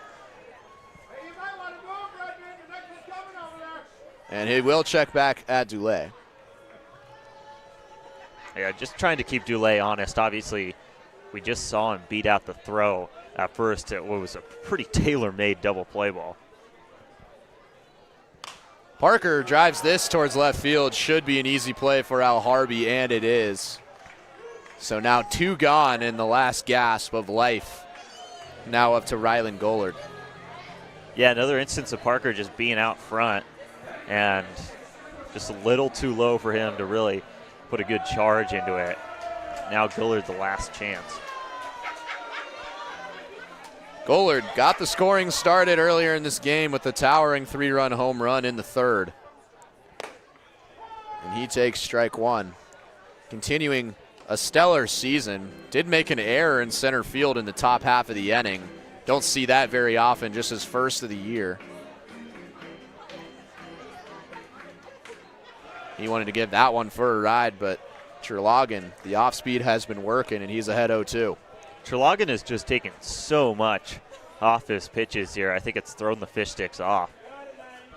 Rain coming down. Fish Sticks down to their last strike. And Gollard stays alive.